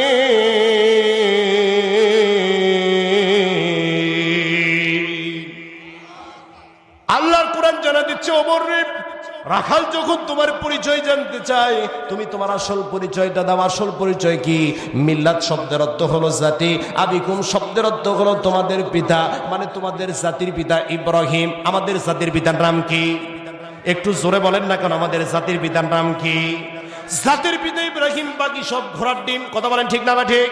প্রাণের ভাইরা আমার, আল্লাহর কোরআন জানা দিচ্ছেন, মিল্লাতা বিকুম ইব্রাহিম, তোমাদের জাতির পিতার নাম হলো ইব্রাহিম। হুয়া মানে তিনি, সাম্মাকুম তোমাদের নামকরণ করেছেন, মুসলিমিন মানে হলো মুসলমান। তার মানে আমাদের পরিচয় হলো আমরা মুসলমান। ওমর ডাক দিয়ে বলতেছেন, রাখালে, আমি একজন মুসলমান, আমি একজন মুসলিম। এই মুসলিমের কথা রাখালের কাছে যখন ব্যক্ত করেছে, রাখাল মুস্কি মুস্কি হাসে। ওমর ডাক দিয়ে বলেন, রাখালে, তোমার মুখের ভিতরে হাসি কেন? ডাক দিয়ে বলতেছেন, পথিক, তুমি আসল মুসলমান না নকল মুসলমান? বলতেছে, ও পথিক, তুমি আসল মুসলমান নকল মুসলমান একটু বলো তো। ওমর ডাক দিয়ে বলেন, ভাই, মুসলমান তো মুসলমানই হয়, এর মধ্যে আবার আসল আবার নকলের কি আছে? এবার ডাক দিয়ে বলতেছেন, রাখাল ডাক দিয়ে বলেন, পথিক রে, যদি তুমি আসল মুসলমান হইতা, যাত্রার কাছে কিছু চাইতা না। যে ব্যক্তি আসল মুসলমান হবে, ও চাওয়ার ব্যাপারে সতর্ক থাকবে। যে আসল মুসলমান হবে, যার অন্তরের ভিতরে ঈমান থাকবে, ও ফাঁসির কাছে ঝুলবে, তবু বাতিলি শক্তির কাছে জীবন ভিক্ষাছে চিঠি লিখবে না। কথা বলেন ঠিক না ভাই? প্রাণের ভাইরা আমার, ডাক দিয়ে বলতেছেন, যদি তুমি আসল মুসলমান হইতে চাওয়ার ব্যাপারে সদা সতর্ক থাকতা। আমিরুল মুমিনিন হযরত ওমর ডাক দিয়ে বলেন, ভাই, আমার ভুল হয়ে গিয়েছে। এবার রাখাল ডাক দিয়ে বলেন, ভুল যখন করেই ফেলেছো, তোমাকে তাওবা করতে হবে।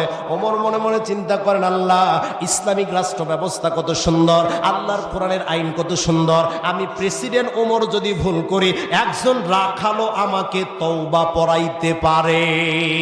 কথা বলেন ঠিক না বাটি?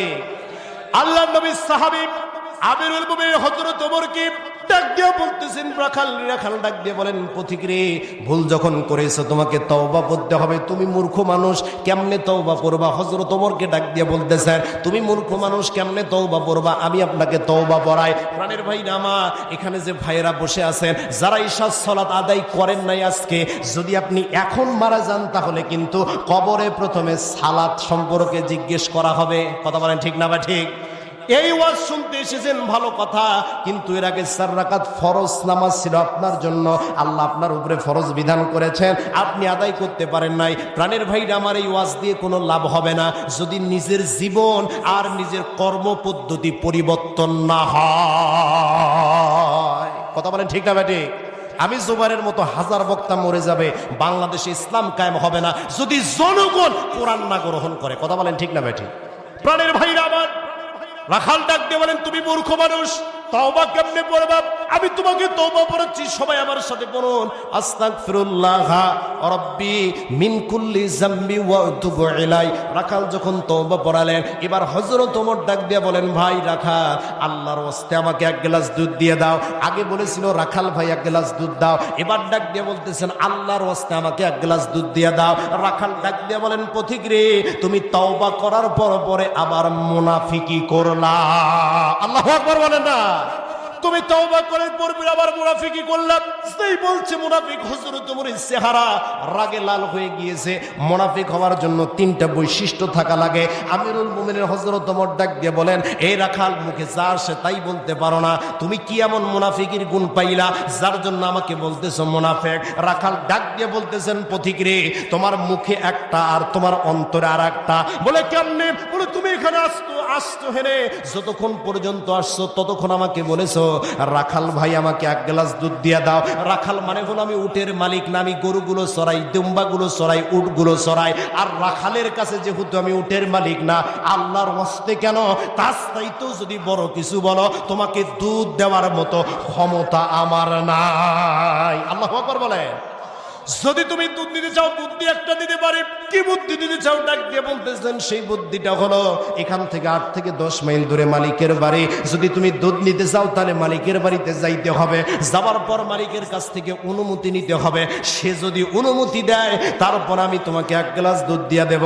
প্রাণের ভাইরা আবার আমিরুল মুমিনিন হযরত ওমর ডাক দিয়ে বলতেছেন রাখাল রে, মালিকের বাড়িতে যাবার কোনো প্রয়োজন নাই, একটা বুদ্ধি বের হয়েছে। কি বুদ্ধি? ডাক দিয়ে বলতেছেন আমি তোমাকে কিছু টাকা দিয়া দেই, আর তুমি তার বিনিময়ে আমাকে এক গ্লাস দুধ দিয়া দাও। মালিকের বাড়িতে যাওয়া লাগলো না, এত তোমার উপকার হলো, আমারও উপকার হলো। আমাকে এক গ্লাস দুধ দাও, আমি তোমাকে কিছু দেরাম হাদিয়া দেই। এই প্রস্তাব যখন আমিরুল মুমিনিন হযরত ওমর রাখালের কাছে ডাক দিয়েছেন, আর রাখাল ডাক দিয়ে বলতেছেন পথিক, তুমি কি হযরত ওমরকে চেনো? আল্লাহু আকবার বলে। ডাক দিয়ে বলতেছেন পথিক রে, তুমি কি হযরত ওমরকে চেনো? হযরত ওমর ডাক দিয়ে বলতেছেন কেন, কি হয়েছে? বলে হযরত ওমর আমাদের ইসলামিক রাষ্ট্র ব্যবস্থার প্রধান রাষ্ট্রপতি, তার গুপ্তচর গুপ্ত বাহিনী যদি দূর থেকে দেখতে পায় তুমি আমাকে কিছু দিরহাম ঘুষ দিচ্ছ আর আমি তার বিনিময়ে তোমাকে এক গ্লাস দুধ দিচ্ছি, তাহলে এই বয়সে তুমিও ধরা খাবা, আমিও ধরা খাবো। এই শেষ বয়সে এসে কি ধরা খেতে চাও নাকি? ওমরকে ডাক দিয়ে বলতেছেন এই শেষ বয়সে ধরা খেতে চাও? ওমরের গুপ্ত বাহিনী যদি দূর থেকে তাকিয়ে দেখে তুমি আমাকে ঘুষ দিচ্ছ আর আমি তোমাকে 2 দিরহাম ঘুষের বিনিময়ে তোমাকে দুধ দিচ্ছি, তুমিও ধরা খাবা, আমিও ধরা খাবো। হযরত ওমর কেমন রাষ্ট্র ব্যবস্থার নেতা ছিল, যেই রাষ্ট্র ব্যবস্থায় কোনো ঘুষ নামের কোনো বস্তু ছিল? প্রাণের ভাইরা আমার, আর বর্তমানে ঘুষ নেয় হলো ডিজিটাল পদ্ধতিতে। ঘুষখোর অফিসার অজু করতেছে সুন্দর করে, এবার একজন ক্লায়েন্ট এসে বলতেছেন স্যার 5 লক্ষ টাকা নিয়ে এসেছি। আর বলতে এই বেয়াদব, দেখতেছেন আমি অজু করতেছি নামাজ পড়ার জন্য, টাকাটা টেবিলে রেখে এসো। কথা বলেন না কেন? এই নামাজকে আল্লাহ চাইছে? ঘুষখোর ঘুষ নেয় হলো হাতের দিয়ে, নিজে হাত দিয়ে নেয় না। কথা বলেন ঠিক না ঠিক? প্রাণের ভাইরা আমার, হযরত ওমর এবার ডাক দিয়ে বলতেছেন ঠিক আছে বুঝতে পারলাম, ধরা তো আমরা কেউ খেতে চাই না, চলো ওই যে পাহাড়ের ভিতরে যে গুহাটা রয়েছে ওই গুহার ভিতরে তুমিও চলে যাবা, আমিও চলে যাব। 2 জনে গুহার ভিতরে যখন চলে যাবার পরে ওই গুহার ভিতরে গিয়ে আদান প্রদান করব। আমি তোমাকে কিছু দিরহাম হাদিয়া দেব আর তুমি আমাকে এক গ্লাস দুধ দিবা। তোমার মালিকও জানতে পারলো না, হযরত ওমরের গুপ্ত বাহিনীও জানতে পারলো না। বিনিময়ে কি হলো? তোমারও লাভ হলো, আমারও লাভ হলো। রাখাল ডাক দিয়ে বলেন ভণ্ড, তুমি ভণ্ড, ওমর ডাক দিয়ে বলেন আমার বুদ্ধি ভণ্ডামির কি পাইলা? ডাক দিয়ে বলতেছেন পথিক রে, যে গুহার ভিতরে আমার মালিক জানতে পারে না, হযরত ওমরের গুপ্তচর জানতে পারে না, ওই জায়গার ভিতরে একজন জানতে পায়, তিনি হলেন আমার আল্লাহ। কথা বলেন ঠিক না বেটে? যে জায়গার ভিতরে দেখে না কেউ, দেখে না, যে জায়গার ভিতরে কেউ জানতে পারে না, সেখানে দেখে কে? একটু জোরে বলেন না কেন কে? আপনি যদি মনে করেন ঘরের ভিতরে কাজ সারে ফেলাছি কেউ দেখে নাই, ওখানে দেখেছে আল্লাহ চাকা মতো সাইজ হয়ে যাবে। কথা বলেন ঠিক না ভাই? ঠিক। প্রাণের ভাইরা আমার, হযরত ওমর রাদিয়াল্লাহু তাআলা আনহুকে ডাক দিয়ে বলতেছেন, যে জায়গার ভিতরে ওমরের গুপ্তচর দেখতে পারে না, আমার মালিকও জানতে পারে না, ওই জায়গার ভিতরে একজন ব্যক্তি দেখতে পায়, তিনি হলেন আমার আল্লাহ। প্রাণের ভাইরা আমার, হযরত ওমর মনে মনে চিন্তা করলেন, আল্লাহ, বাড়ি থেকে বের হয়েছিলাম এমন একজন মানুষকে দেখার জন্য, আমার জনপদের ভিতরে যে মানুষটা প্রকৃতপক্ষে আল্লাহকে ভয় করে, আল্লাহকে মহব্বত করে, ও আল্লাহ, সেই ব্যক্তিটা আর কেউ নয়, সেই ব্যক্তিটা হলো রাখাল। হযরত আমিরুল মুমিনিন ওমর রাদিয়াল্লাহু তাআলা পাহাড়ের পাদদেশে গিয়ে জায়রা মাছটা বিছিয়ে আল্লাহর দরবারে দোয়া করতেছেন, আল্লাহ, কি এমন মানুষ দেখাইলা যায়, আপনি আছেন কোথায়, আপনাকে অন্তরে স্থান দিয়েছে কোথায়? আমিরুল মুমিনিন হযরত ওমর যখন দুইটা চোখের পানি ছেড়ে কান্না করতেছে, এবার পিছনে পিছনে রাখাল এসে ডাক দিয়ে বলতেছেন, পথিক, যতই কান্নাকাটি করো, দুধ কিন্তু আমি তোমাকে দেব না। ডাক দিয়ে বলতেছেন, পথিক, যতই তুমি কান্নাকাটি করো পাহাড়ের পাদদেশে আসিয়া, দুধ কিন্তু আমি তোমাকে দিতে পারবো না। ওমর ডাক দিয়ে বলেন, ভাই, আমার দুধের কোনো প্রয়োজন নাই, শুধু একটা বিষয় জানতে চাই, তুমি যে আল্লাহকে যে মনের ভিতরে স্থান দিয়েছো, তাওয়াক্কুল রয়েছে তোমার অন্তরের ভিতরে, এর বিনিময়ে তোমার চাহিদাটা কি? তোমার চাহিদা একটু আমাকে জানিয়ে দাও। আজকে যারা সরকারি চাকরি করে তাদের চাহিদা হলো মাস গেলে মোটা অঙ্কের একটা বেতন আসবে, যারা পড়াশোনা করে ভালো পড়াশোনা করার চাহিদা হলো বছর গেলে একটা ভালো রেজাল্ট পাওয়া যাবে। এবার ওমর রাদিয়াল্লাহু তাআলা আনহু রাখালকে ডাক দিয়ে বলতেছেন, রাখাল রে, তোমার চাহিদাটাকে একটু আমাকে চাহিদাটা জানিয়ে দাও। জোরে বলুন সুবহানাল্লাহ। প্রাণের ভাইরা আমার, আপনাদের কি খারাপ লাগতেছে? একটু সবাই মিলে বলেন, খারাপ লাগতেছে? একটা তাকবীর দেন, লিল্লাহে তাকবীর, লিল্লাহে তাকবীর। প্রাণের ভাইরা আমার, খেয়াল করেন, আমিরুল মুমিনিন হযরত ওমর দাঁড়িয়ে বলতেছেন, ভাই, আপনার চাহিদাটা সম্পর্কে আমাকে একটু জানায় দেন। এবার রাখাল বলতেছে, রব্বানা আতিনা ফিদ দুনিয়া হাসানাতাও ওয়া ফিল আখিরাতি হাসানাতাও ওয়া কিনা আযাবান্নার। ওমর ডাক দিয়ে বলেন, ভাই, আপনার চাহিদা জানতে চাইলাম, আপনি কোরআনের আয়াত তেলাওয়াত করতেছেন কেন? ডাক দিয়ে বলতেছেন, আসলেই তুমি একটা মূর্খ। এই কোরআনুল কারীমের আয়াত দ্বারা আমি আমার দুইটা চাহিদার কথা বলেছি। নাম্বার 1 হলো রব্বানা আতিনা ফিদ দুনিয়া, দুনিয়ার ভিতর আমার একটা চাহিদা আছে, ওয়া ফিল আখিরাতি, এবং আখিরাতের ভিতরে আমার একটা চাহিদা আছে। ওমর ডাক দিয়ে বলেন, ভাই, আপনার চাহিদাগুলো বলেন। আপনি কি দুনিয়ার ভিতরে সুন্দর স্ত্রী চান, সুন্দর নারী চান, সুন্দর রমণী চান? এবার ডাক দিয়ে বলতেছেন, ভাই, না, আমি এলাকা, আমি জনপদের ভিতরে, পৃথিবীর ভিতরে সুন্দর নারী চাই না, গাড়ি চাই না, বাড়ি চাই না। আমি এই পৃথিবীর ভিতরে আমার একটা চাহিদা আছে। সেই চাহিদাটা হলো যে ওমরের রাষ্ট্র ব্যবস্থা কায়েম করার জন্য, যে ওমর এই রাষ্ট্র ব্যবস্থা প্রতিষ্ঠিত করার জন্য, যে ওমর এত সুন্দর রাষ্ট্র ব্যবস্থা প্রতিষ্ঠা করেছে, আমার মতো রাখাল পর্যন্ত আল্লাহকে ভয় করতে পারে, ওই রাষ্ট্রনায়ক, রাষ্ট্রপ্রধান হযরত ওমরকে মৃত্যুর আগে হলেও আমি একটা বার দেখতে চাই। আল্লাহু আকবার বলেন। ওমর ডাক দিয়ে বলেন, ভাই, আপনার 2 নাম্বার চাহিদা কি? 2 নাম্বার চাহিদা হচ্ছে, এবার ডাক দিয়ে বলতেছেন, 2 নাম্বার, দ্বিতীয় যে চাহিদা, সেই চাহিদাটা হলো, আমি যখন মারা যাব, রব্বুল আলামিন যেন আমার ভুল ত্রুটিগুলো ক্ষমা করে দিয়ে আমাকে জান্নাত দিয়ে দেয়। আমিরুল মুমিনিন হযরত ওমর ডাক দিয়ে বলেন, তুমি সুসংবাদ গ্রহণ করো। কি সুসংবাদ গ্রহণ করব? ডাক দিয়ে বলতেছেন, পথিক রে, ও রাখাল, সুসংবাদটা হলো আল্লাহ রাব্বুল আলামিন তোমার 2 নাম্বার চাহিদাটা পূর্ণ করে দিবেন। সুবহানাল্লাহ। ও রাখাল, তোমার 2 নাম্বার চাহিদা হলো, তুমি মারা যাওয়ার পরে ভুল ত্রুটি ক্ষমা করে আল্লাহ যেন জান্নাত দিয়ে দেয়। এই 2 নাম্বার চাহিদাটা পূরণ করে দেবে। কারণ হলো, আল্লাহ কোরআনে বলেন, ওয়া বাশশিরিল লাযিনা আমানু ওয়া আমিলুস সালিহাতি আন্না লাহুম জান্নাতুন তাজরি মিন তাহতিল আনহার। আল্লাহ বলেন, হে রাসূল, আপনি সুসংবাদ দেন ওই সব মানুষদেরকে যাদের অন্তরের ভিতরে ঈমান আছে, আমলে সলেহা করে, ওই ব্যক্তিগুলোর জন্য এমন জান্নাত রেখে দিয়েছি যে জান্নাতের নিচ দিয়ে নহর সমূহ প্রবাহিত হয়ে গেছে। জোরে জোরে বলুন না সুবহান। ডাক দিয়ে বলতেছেন, তোমার 2 নাম্বার চাহিদা আল্লাহ রাব্বুল আলামিন পূর্ণ করে দিবেন। রাখাল যখন এই কথা শুনছে, শোনার পরে জোরে জোরে হাসতেছে। ডাক দিয়ে বলেন, ওমর ডাক দিয়ে বলেন, তোমার মুখে হাসি কেন? ডাক দিয়ে বলেন, পথিক রে, তোমার কথা শুনে আমি হাসতেছি। বলে কেন? বলে তুমি বাকির কথাটা সোজাসুজি বললা, কিন্তু বেঁচে থাকতে যে হযরত ওমরকে দেখতে পাবো, এইটা বলতে তোমার কি হয়? তুমি বাকির কথা সোজাসুজি বললা, মরি গেলে জান্নাত পাবো। বাহ, খুব চমৎকার বলে দিলে যে মরি গেলেই জান্নাত পাবো, কিন্তু বেঁচে থাকতে হযরত ওমরকে যে দেখতে পাবো, এটা বলতে তোমার কি হয়? আমিরুল মুমিনিন হযরত ওমর মনে মনে চিন্তা করে, আল্লাহ, এই রাখাল আমাকে তওবা পড়াইছে। কথা বলেন ঠিক না ভাই? ঠিক। আমি রাষ্ট্রপ্রধান, বর্তমান ক্ষমতায় থাকা অবস্থায় এই রাখাল আমাকে তওবা পড়াছে, আমাকে মূর্খ বলেছে, আমাকে মুনাফিক বলেছে, আমাকে ভণ্ড বলেছে। এখন যদি আমি বলি যে আমি হযরত ওমর, একটা গাছ যেভাবে কেটে দিলে ধবাস করে মাটিতে পড়ে যায়, এখন যদি আমি বলি হযরত ওমর, বলাও শেষ, হার্ট অ্যাটাক করি মরাও শেষ। কথা বলেন ঠিক না ভাই? ঠিক। কেমনে বলবো, কেমনে বলবো? আল্লাহর কোরআন সামনে এসে জানা দিচ্ছে, ওমর রে, যেখানে ডাইরেক্ট বলতে পারবা না, ওখানে ইনডাইরেক্টে মারতে হবে, হিকমত অবলম্বন করতে হবে, কৌশল অবলম্বন করতে হবে। আল্লাহ হিকমতের শিক্ষা কোরআনের ভিতরে জানা দিয়েছেন। প্রাণের ভাইরা আমার, যে জায়গার ভিতরে কথা ডাইরেক্ট বলা যায় না, এতদিন কিন্তু ডাইরেক্ট বলার পরিবেশ ছিল না, বক্তারা ইনডাইরেক্টে মারছে। কথা বলেন ঠিক না ভাই? ঠিক। এখন তাও একটু ডাইরেক্টে বলা যায়, তারপরও সমস্যার অভাব নাই। কথা বলেন না কেন আপনারা? প্রাণের ভাইরা আমার, আল্লাহর কোরআন সামনে এসে জানা দিচ্ছে, ওমর, যেখানে তুমি ডাইরেক্ট বলতে পারবে না, ইনডাইরেক্টে বলো, হিকমত অবলম্বন করো। আমিরুল মুমিনিন হযরত ওমর ডাক দিয়ে বলেন, তুমি কি সত্যি হযরত ওমরকে দেখতে চাও? বলে হ্যাঁ। বলে যদি তুমি হযরত ওমরকে দেখতে চাও, তাহলে কালকে সকালবেলা ফজরের আযান যখন হয়ে যাবে, মসজিদে নববীর ভিতরে প্রথম কাতারে তুমি দাঁড়ায় যাবা। প্রথম কাতারে যদি তুমি দাঁড়াতে পারো, আমিরুল মুমিনিন হযরত ওমর শুধু রাষ্ট্রপ্রধান নন, বর্তমান প্রেসিডেন্ট নন, বরং তিনি একজন রাষ্ট্রের প্রধান হওয়ার সাথে সাথে মসজিদে নববীর কেন্দ্রীয় মসজিদের একজন খতিব। জোরে বলুন সুবহানাল্লাহ। ইসলামিক রাষ্ট্র ব্যবস্থা যদি কায়েম হয়, যদি কোনো এমপি আসে, মন্ত্রী আসে ভোট চাইতে, আপনারা জিজ্ঞেস করতে পারবেন আপনি কোন মসজিদের ইমাম। কথা বলেন ঠিক না বেটে? কারণ যে নেতা হবে, সে শুধু বাহিরের নেতা নয়, ঘরেরও নেতা হবে, বাহিরেরও নেতা হবে, মসজিদের ভেতরেরও নেতা হবে, বাহিরেরও নেতা হবে। কথা বলেন ঠিক না বেটে?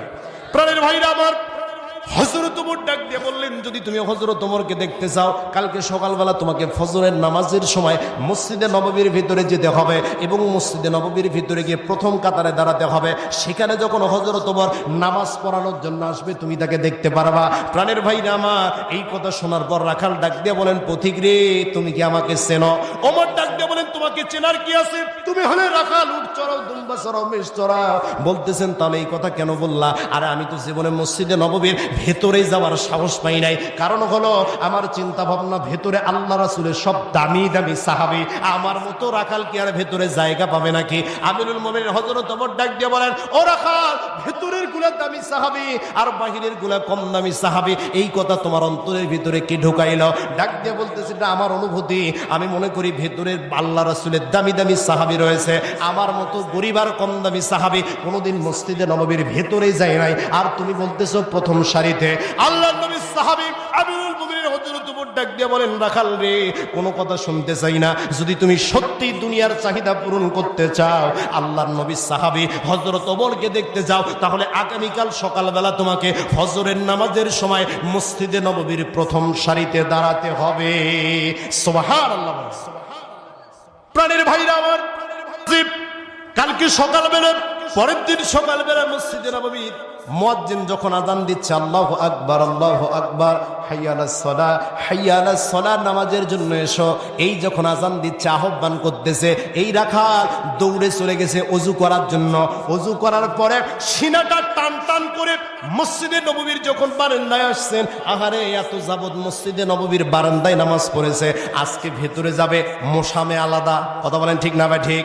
সিনাটা টান টান করে মসজিদে নববীর যখন ভেতরে যাচ্ছে, ভেতরে যাইতে যাইতে মাঝ রাস্তার ভিতরে যখন তিনি চলে গেলেন, লক্ষ্য করে দেখতেছেন প্রত্যেকটা মানুষ জায়গা করে দিচ্ছে। এবার রাখাল মাঝ রাস্তায় দাঁড়িয়ে মসজিদে নববীর সব সাহাবীদের দিকে একবার নজর দিলেন।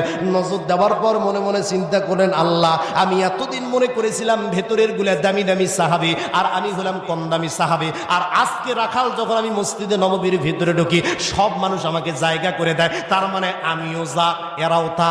কথা বলেন ঠিক না ভাই? ঠিক। আমিও যা, এরাও তা। মসজিদে নববীর যখন ভেতরে যখন চলে গেলেন, সামনের কাতারে যাওয়ার পর দেখতেছেন সব জায়গাগুলো ব্লক হয়ে গিয়েছে, শুধুমাত্র 2টা সিট ফাঁকা আছে। সেই সিটটা হলো আমির যেখানে দাঁড়ায়, অর্থাৎ ইমাম যেখানে দাঁড়ায় তার পিছনে সিটটা ফাঁকা আছে। রাখাল মনে মনে বলতেছে ভালোই হলো, পিছনেই দাঁড়াতে পারলাম। মসজিদে নববীর যে পিছনের সিটটা, ইমামের পিছনে যে সিটটা রয়েছে, ওই সিটটা হলো হযরত ওসমান রাদিয়াল্লাহু তাআলা আনহুর। আল্লাহর নবী বলেছেন আবু বকর যখন ইমামতি করবে তার পিছনে যে দাঁড়াবে সে হলো হযরত ওমর। হযরত ওমর যখন ইমামতি করাবে তার পিছনে যে দাঁড়াবে সে হলো হযরত ওসমান। হযরত ওসমান রাদিয়াল্লাহু তাআলা আনহুর সিট। এবার রাখাল তো আর সেইটা জানে না, ডাইরেক্ট গিয়ে বসে গেছেন ইমামের পিছনের জায়গায়। যাওয়ার পরে যখন 2 রাকাত সালাত আদায় করলেন, সালাত আদায় করার পরে এই যে সিটের মালিক হযরত ওসমান রাদিয়াল্লাহু তাআলা আনহু মসজিদে নববীর ভিতরে প্রবেশ করে দেখতেছেন জায়গা দখল। আল্লাহু আকবার বলেন। জায়গা দখল হয়ে গিয়েছে। ওমর উসমান রাদিয়াল্লাহু তাআলা আনহু মনে মনে চিন্তা করলেন এখানে কে বসলো। আল্লাহর নবীর আরেকটা হাদিস হচ্ছে, যদি কোনো মুসলমান কোনো জায়গার ভিতরে বসে অপর কোনো মুসলমান তাকে তুলি দিয়ে সেখানে বসতে পারবে না। মসজিদের ভিতরে প্রথম সারিতে একটা রিকশাওয়ালা অথবা একটা ভ্যানওয়ালা বসেছে। ইমাম সাহেব অর্থাৎ এই যুগের এমপিও যদি পেছনে গিয়ে দাঁড়ায়, ওই এমপিও কখনো ওই রিকশাওয়ালার ভ্যানওয়ালাকে প্রথম সারি থেকে দ্বিতীয় সারিতে পাঠাতে পারবে না। কথা বলে ঠিক না? এই ক্ষমতা আল্লাহ দেয়নি। আল্লাহ রাসূল বলেছেন একজন মুসলমান যখন যেখানে বসে সেখানে তুলে দিয়ে আর একজন মুসলমানের বসা যাবে, তবে সে যদি সম্মান করে দেয়। এখন আপনি প্রথম কাতারে দাঁড়াইছেন, দাঁড়ানোর পর পেছনে তাকিয়ে দেখতেছেন আহারে আমাদের মসজিদের খতিব সাহেব অথবা আমাদের মাঠের খতিব সাহেব পেছনে দাঁড়িয়ে আছে, সে যদি সম্মান করে বলে হুজুর সামনে আসেন, তখন আপনি যেতে পারবেন, এছাড়া আপনি যেতে পারবেন। প্রাণের ভাইরা আমার, আল্লাহর নবী সাহাবী উসমান রাদিয়াল্লাহু তাআলা আনহু যখন দেখলেন জায়গা দখল হয়ে গিয়েছে, পাশের সিটটাতে বসলেন। পাশের জায়গাতে বসার পর 2 রাকাত নামাজ আদায় করলেন। নামাজ আদায় করার পর পরে বারবারে ওই রাখালের দিকে তাকাচ্ছেন। একবার তাকায়, 2বার তাকায়, 3বার তাকায়। প্রাণের ভাইরা আমার একটু খেয়াল করে দেখবেন, যদি কোনো গরিব মানুষের দিকে একটা ধনাঢ্য লোক অথবা একটা ধনী ব্যক্তি যদি একবারের জাকাত বারবার তাকায়, ওর কিন্তু মেজাজ গরম হয়ে যায়। কথা বলেন না কেন? গরম হয় না? মেজাজ গরম হয় না? আমি সেদিন মাহফিলে জাতি ছিল দুপসাসিয়া, যাওয়ার পথে আমাদের বগুড়াতে, এই বগুড়াতে যাওয়ার পরে আমার ড্রাইভার যে গাড়ি চালাচ্ছে ওই ড্রাইভার একটা রিক্সাওয়ালাকে একটা কথা বলছে, মানে কথা বলে নাই, চোখটা একটু তাকাছে। তো তাকানোর সঙ্গে ওই দিকে রিক্সা থুয়ে দৌড়েছে, এই থাম। আমি বললাম ভাই কি হয়েছে ভাই? কয় হুজুর জানেন না, আমি আমার দিকে তাকাছে। আমি বললাম ভাই তাকাতেই পারে। ভাই না না, তাকানোর রকম আছে। কি আছে? তাকানের রকম আছে। আমার দিকে চোখ গরম করে তাকাইছে। আমি বললাম ড্রাইভার সাহেব আপনি গাড়ির দাঁড়ানি টান দেন, এখানে যদি সব রিক্সালে এক জায়গা হয়ে যায় মাহফিলে যে এখানেই করা লাগবে। কথা বলেন ঠিক না? ঠিক। প্রাণের ভাইরা আমার, একবার 2বার যখন 3বার যখন তাকাইছে, রাখালের দিকে তাকানোর উপরে রাখালের মন মেজাজ গরম। ডাক দিয়ে বলতেছেন ভাই আমার মুখের ভিতরে এমন কোন রূপ বার হলো যে আপনি বারবার আমার দিকে তাকাচ্ছেন? হযরত ওসমান চমকে উঠছে, আল্লাহ সামনের কাতারের সাহাবীরা এত রাগ কেন, এত গরম কেন? ডাক দিয়ে বলতেছেন ভাই আমি তো তাকাইছিলাম, আপনাকে জীবনেও এখানে দেখি নাই, আজকে প্রথম দেখলাম, আপনার পরিচয় একটু জানতে চাই, যদি আপনার পরিচয়টা একটু আমাকে দিতেন। এবার রাখাল ডাক দিয়ে বলেন কেন, সামনের কাতারে বসতে হলে কি পরিচয় দেওয়া লাগে নাকি? আল্লাহু আকবার বলেন। রাখালের মন মেজাজ গরম, ডাক দিয়ে বলতেছেন সামনের কাতারে বসতে গেলে কি পরিচয় দেওয়া লাগে নাকি? হযরত ওসমান চমকে উঠছেন, ডাক দিয়ে বলতেছেন ভাই রে আমি আপনাকে জীবনেও এখানে দেখি নাই, আজকে প্রথম দেখলাম, এই জন্য জানতে চাইলাম।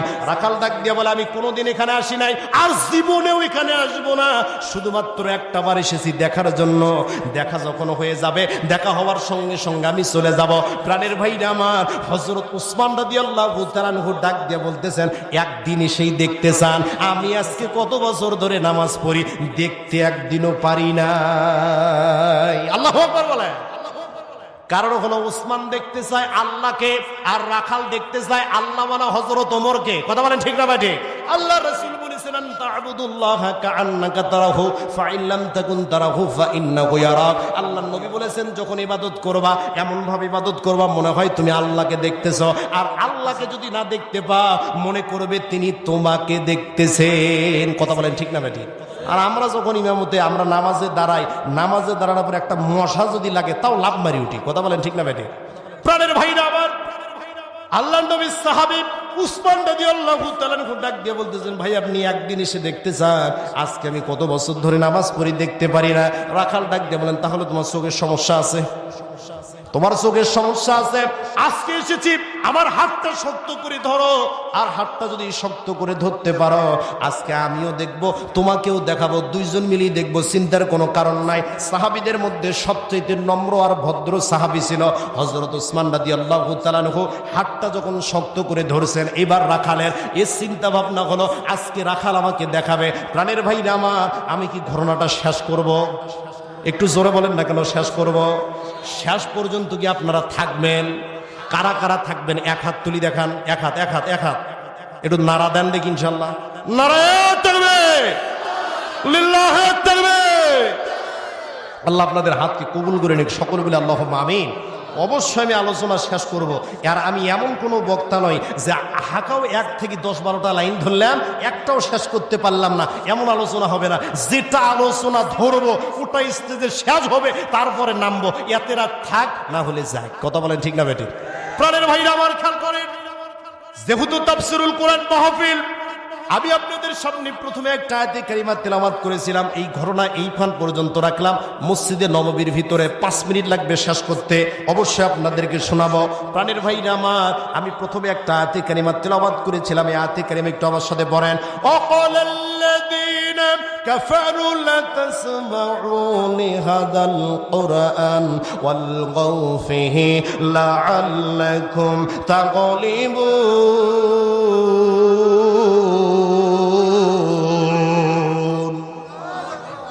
আল্লাহর কোরআন কি বলতেছে? 10 মিনিট আলোচনা হবে আলোচ্য আয়াত থেকে, খেয়াল করেন। প্রাণের ভাইরা আমার, আল্লাহ রাব্বুল আলামিন বলছেন ওয়াকালাল্লাযীনা কাফারু লা তাসমাউ লিহাদাল কুরআন। যারা কাফের হয়, পৃথিবীর বুকে যারা অবিশ্বাসী হয়, এই পৃথিবীর বুকে যারা অবিশ্বাসী, আল্লাহকে মানতে চায় না, আল্লাহর কোরআনকে মানতে চায় না, রাসূলকে মানতে চায় না, এই না মানা ব্যক্তিগুলো সব সময় বলে লা তাসমাউ লিহাদাল কুরআন, এই কোরআনটাকে শোনো না, এই কোরআনটাকে মানো না। ওয়ালগাউ ফিহি লাআল্লাকুম তাগলিবুন। তারা মনে করে যদি কোরআন শ্রবণ করা থেকে, কোরআনের আলোচনা থেকে মানুষদেরকে বিরত রাখতে পারি, তাহলে মনে হয় আমরা বিজয় অর্জন করতে পারবো। কিন্তু রাব্বুল আলামিন ডাক দিয়ে বলতেছেন লাআল্লাকুম তাগলিবুন, যারা এই কাজগুলো করবে ওরা কোনোদিন বিজয় অর্জন করতে পারবে না। সুবহানাল্লাহ পড়ে। প্রাণের ভাইরা আমার, তাহলে আয়াতে কারিমা আল্লাহ রাব্বুল আলামিন স্পষ্ট জানিয়ে দিচ্ছেন, যারা কাফেররা বলে যে তোমরা কোরআন শোনো না, কোরআন মানো না, কোরআনের কাছে যেও না, তার মানে কোরআন শুনতে যারা বাধা দিবে এরা এই যুগের নব্য কাফের। কথা বলেন ঠিক না ভাই? ঠিক। এরা মানুষকে অবিশ্বাসী, অর্থাৎ কাফের মানে হলো অবিশ্বাসী। আল্লাহ বলতেছেন যারা কাফের হবে, অবিশ্বাসী হবে, তারা কোরআন শুনতে বাধা করবে। প্রাণের ভাই রামা, একটু খেয়াল করেন, আল্লাহর নবী জনাবি মুহাম্মদুর রাসূলুল্লাহ সাল্লাল্লাহু আলাইহি ওয়াসাল্লাম যখন তিনি কালেমার দাওয়াত, ইসলামের দাওয়াত মক্কার ভিতরে পৌঁছে দিয়েছিলেন, প্রাণের ভাই আমার, আপনারা শিক্ষিত মানুষ, বলেন তো আবু জেহেল পক্ষে ছিল না বিপক্ষে ছিল? একটু জোরে বলেন, পক্ষে ছিল না বিপক্ষে ছিল? আল্লাহর নবী যখন তিনি মানুষদেরকে কোরআনের দাওয়াতগুলো দিচ্ছিলেন, ইসলামের দাওয়াতগুলো দিচ্ছিলেন, কালেমার কথা বলছিলেন, আবু জেহেল কিন্তু পক্ষে ছিল না।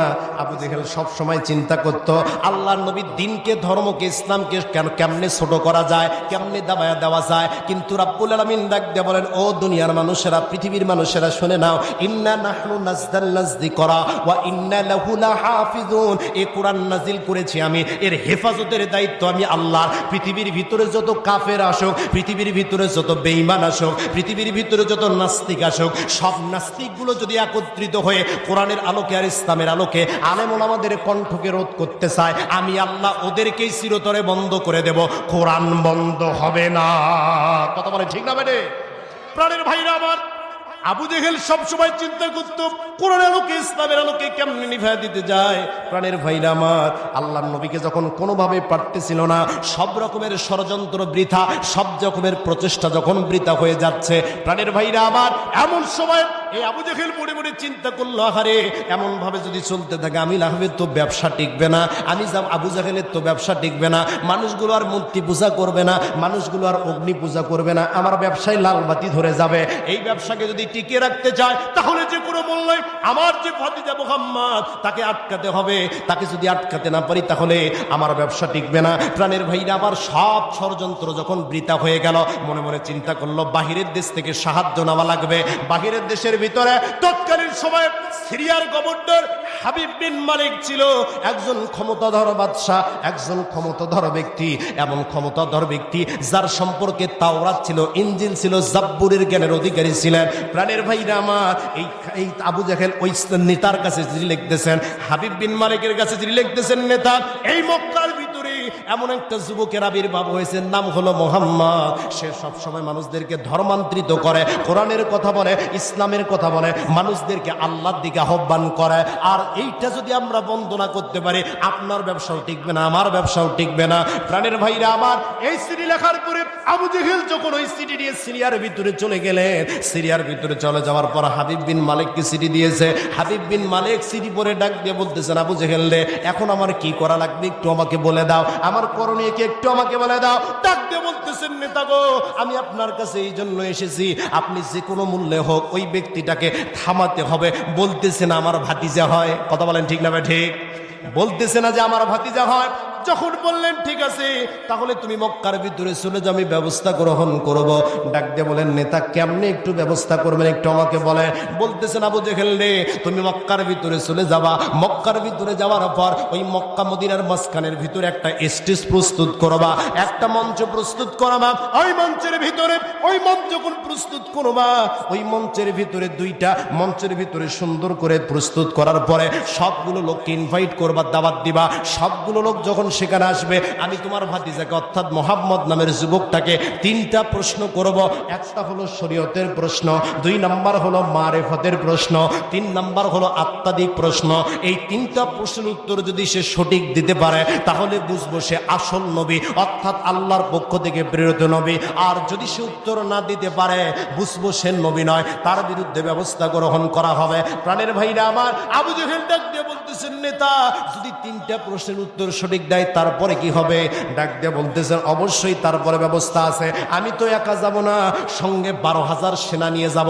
যদি কোনোভাবে প্রশ্নের উত্তর দিতে পারে, যে কোনোভাবে হোক 12,000 সেনা দিয়ে তাকে সাইজ করে দেব।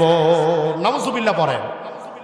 বলেন তো, আল্লাহর নবীর কালেমার দাওয়াত কি বন্ধ করা সম্ভব?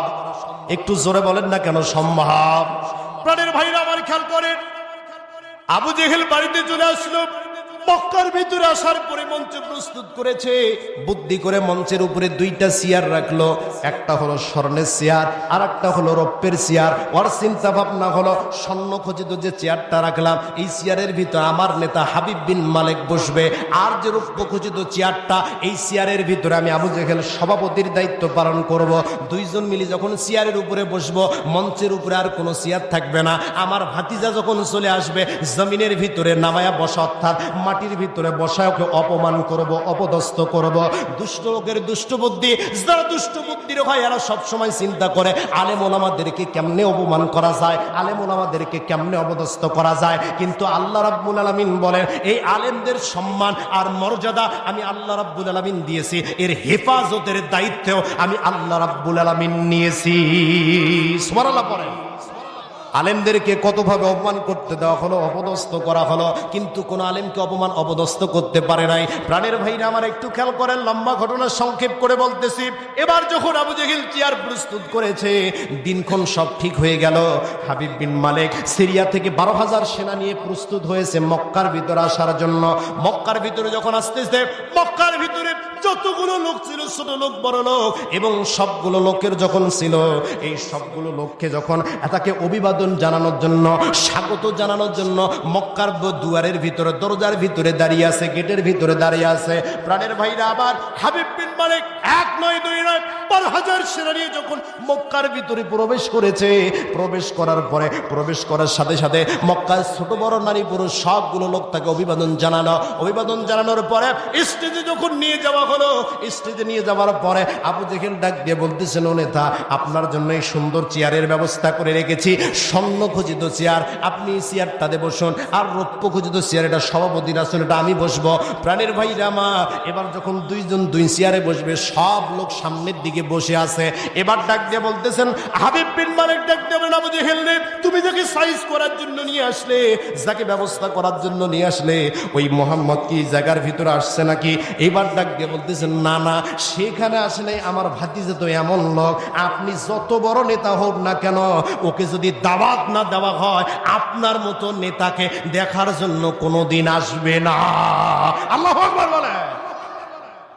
আল্লাহর নবী বিশ্ব নবী জনাবি মুহাম্মদ রাসূলুল্লাহ সাল্লাল্লাহু আলাইহি ওয়াসাল্লাম যেন তেন লোক নয়, ডাকলে আর চলে যাবে। প্রাণের ভাইরা আমার ডাক দিয়ে বলতেছেন, তাকে যদি ইনভাইট করানো হয়, দাওয়াত না দেওয়া হয়, তাহলে সেই জায়গার ভিতরে আসবে না। কারণ হলো সব লোক সব জায়গায় যায় না। কথা বলেন ঠিক না বেটি? সব লোক সব জায়গায় যায়, সব লোকের জন্য কিন্তু সব জায়গা নয়, একক লোকের জন্য একক জায়গা। যে সম্মানিত ব্যক্তি সে সম্মানের আসলেই যাবে, আর যে গান বাজনা আর নানা ধরনের বাদ্যযন্ত্র ও সেখানেই যাবে। কথা বলেন ঠিক না বেটি? প্রাণের ভাইরা আমার এবার ডাক দিয়ে বলতেছেন, ঠিক আছে তোমার ভাতিজাকে আমার কাছে নিয়ে এসো। ডাক দিয়ে বলতেছেন, নেতা আপনার কি মাথা খারাপ হয়ে গেছে নাকি? বলে কেন? বলে আমি যদি আমার ভাতিজাকে আপনার কাছে এসে ধরে দেই, অর্থাৎ আপনার হাতে তুলে এনে দেই, ডাক দিয়ে নিয়ে এসে, তাহলে আপনি যদি এখন তাকে সাইজ করেন, আপনি সিরিয়া যাওয়ার পরে মক্কার লোকেরা আমাকে সাইজ করবে। কথা বলেন ঠিক না ভাই? ঠিক। কারণ হলো প্রত্যেকটা মানুষ আল্লাহর নবীকে মহব্বত করে, প্রত্যেকটা মানুষ আল্লাহর নবীকে ভালোবাসে। আল্লাহর নবী এমন একজন ব্যক্তি যিনি সবসময় সত্য কথা বলতেন। মক্কার কাফেরেরা পর্যন্ত তাকে আল আমিন উপাধি দিয়েছিল, সত্যবাদী নবী। প্রাণের ভাইরা আমার এবার যখন ডাক দিয়ে বলতেছেন তাহলে কি করা লাগবে, হাবিব বিন মালিককে ডাক দিয়ে বলে, ও আবু জেহেল রে, তুমি যদি নিয়ে আসতে চাও তাহলে তোমার যে সেনাবাহিনীর লোক আছে, হাবিব বিন মালিক 12,000 সেনা নিয়ে এসেছেন, ওই 12,000 সেনা নিয়ে আপনি একটু চলে যান। 12,000 সেনাকে কয়েকটা সেনাকে পাঠিয়ে দেন যাতে ধরে নিয়ে আসে। এবার যখন হাবিব বিন মালিক কয়েকজন সেনাকে পাঠিয়ে দিলেন, পাঠানোর পরে তারা খুঁজতে খুঁজতে দেখতেছেন আল্লাহর নবী মক্কার হারাম শরীফের ওইখানে বসে আছেন। এবার তারা ডাক দিয়ে বলতেছেন, আপনি কি মুহাম্মদ সাল্লাল্লাহু আলাইহি ওয়াসাল্লাম? ডাক দিয়ে বলেন, হ্যাঁ আমি হলাম মুহাম্মদ সাল্লাল্লাহু আলাইহি ওয়াসাল্লাম। ডাক দিয়ে বলতেছেন, আপনার সঙ্গে দেখা করার জন্য আমাদের নেতা হাবিব বিন মালিক ওই সুদূর সিরিয়া থেকে এসেছে আপনার সঙ্গে কিছু বাহাস করার জন্য, কথা বলার জন্য। আপনি যদি আমাদের সাথে যাইতেন খুব ভালো হতো। ডাক দিয়ে বলতেছেন, ওরে তারা ও যুবকের যদি নেতারা তোমাকে যে পাঠিয়ে দিয়েছে সেনারা, তোমরা চলে যাও, তোমরা চলে যাওয়ার কিছুক্ষণের মধ্যে আমি চলে যাব।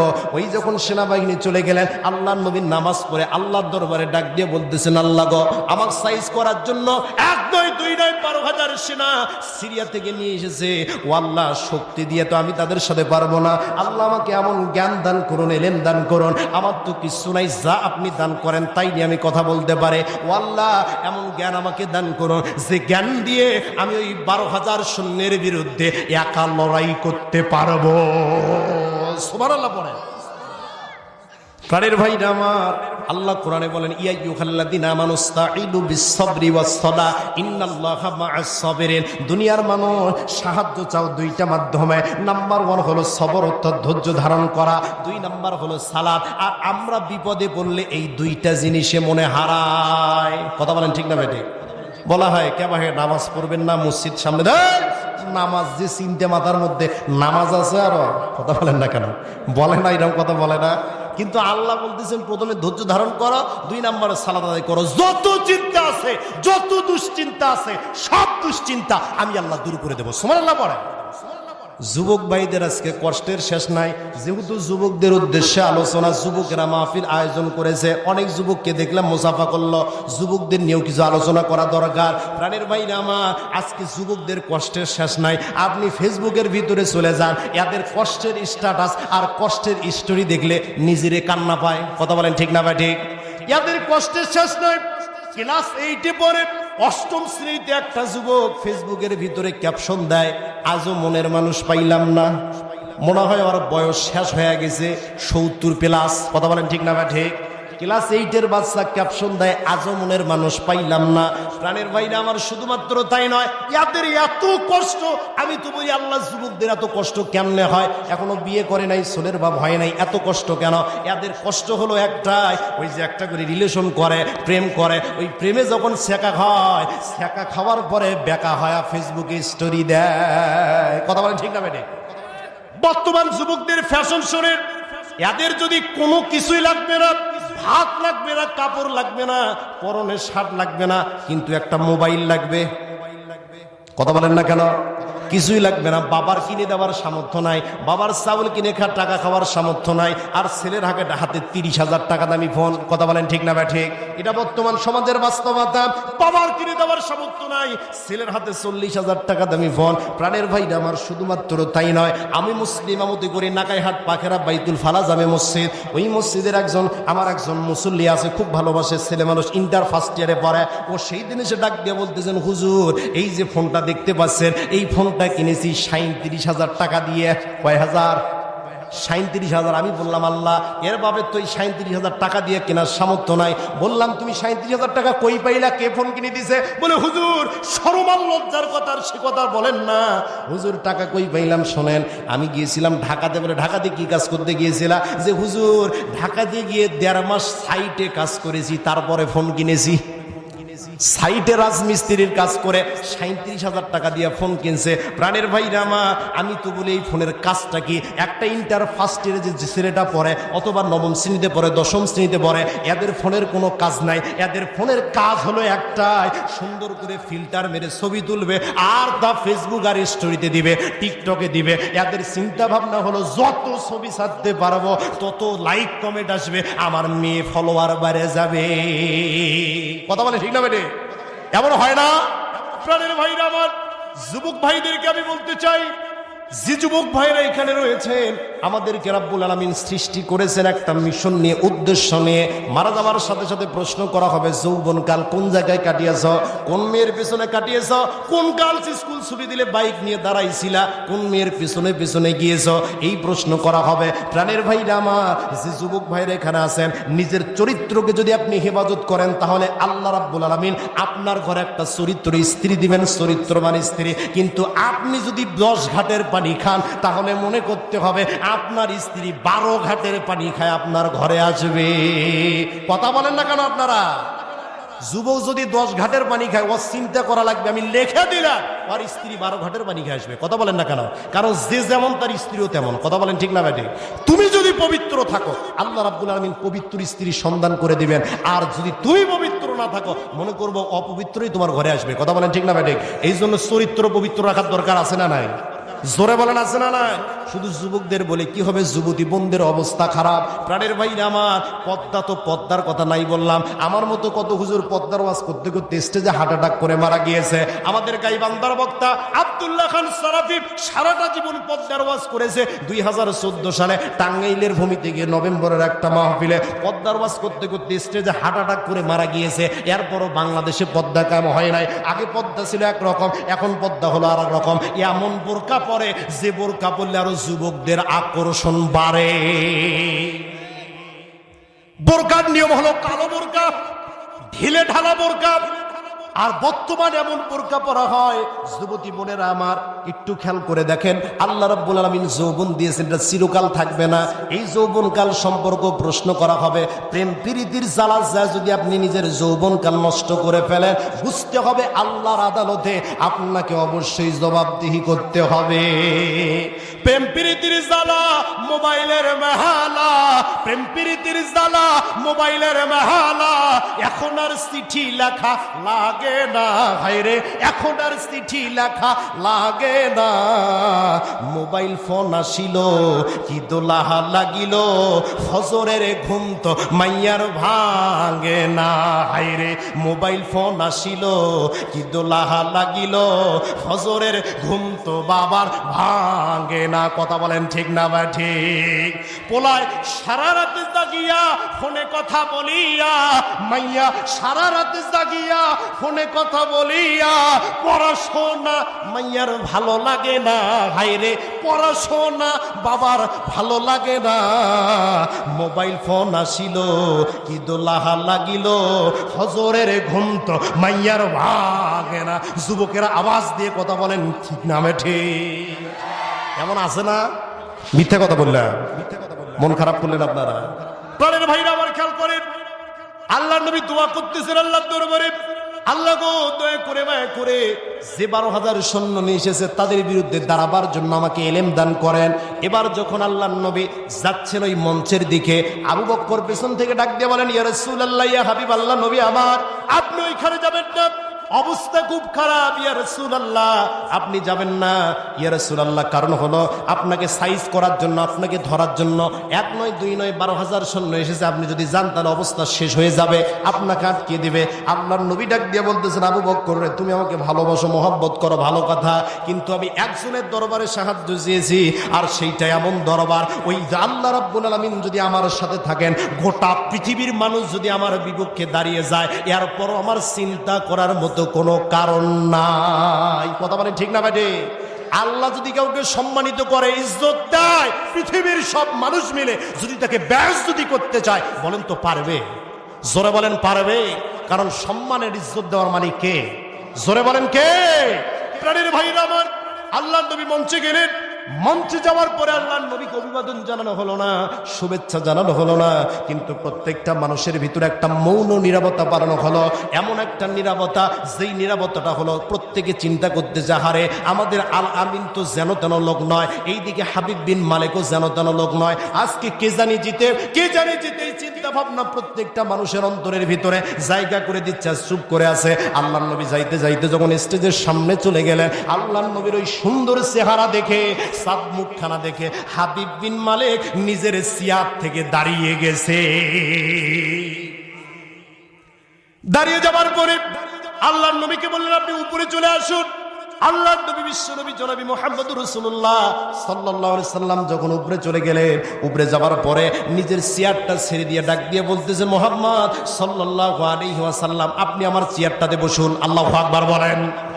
আল্লাহর নবী যখন চেয়ারে বসলেন, প্রধান অতিথির চেয়ার, আবু জেহেলের তো মাথা গরম। কথা বলেন না কেন?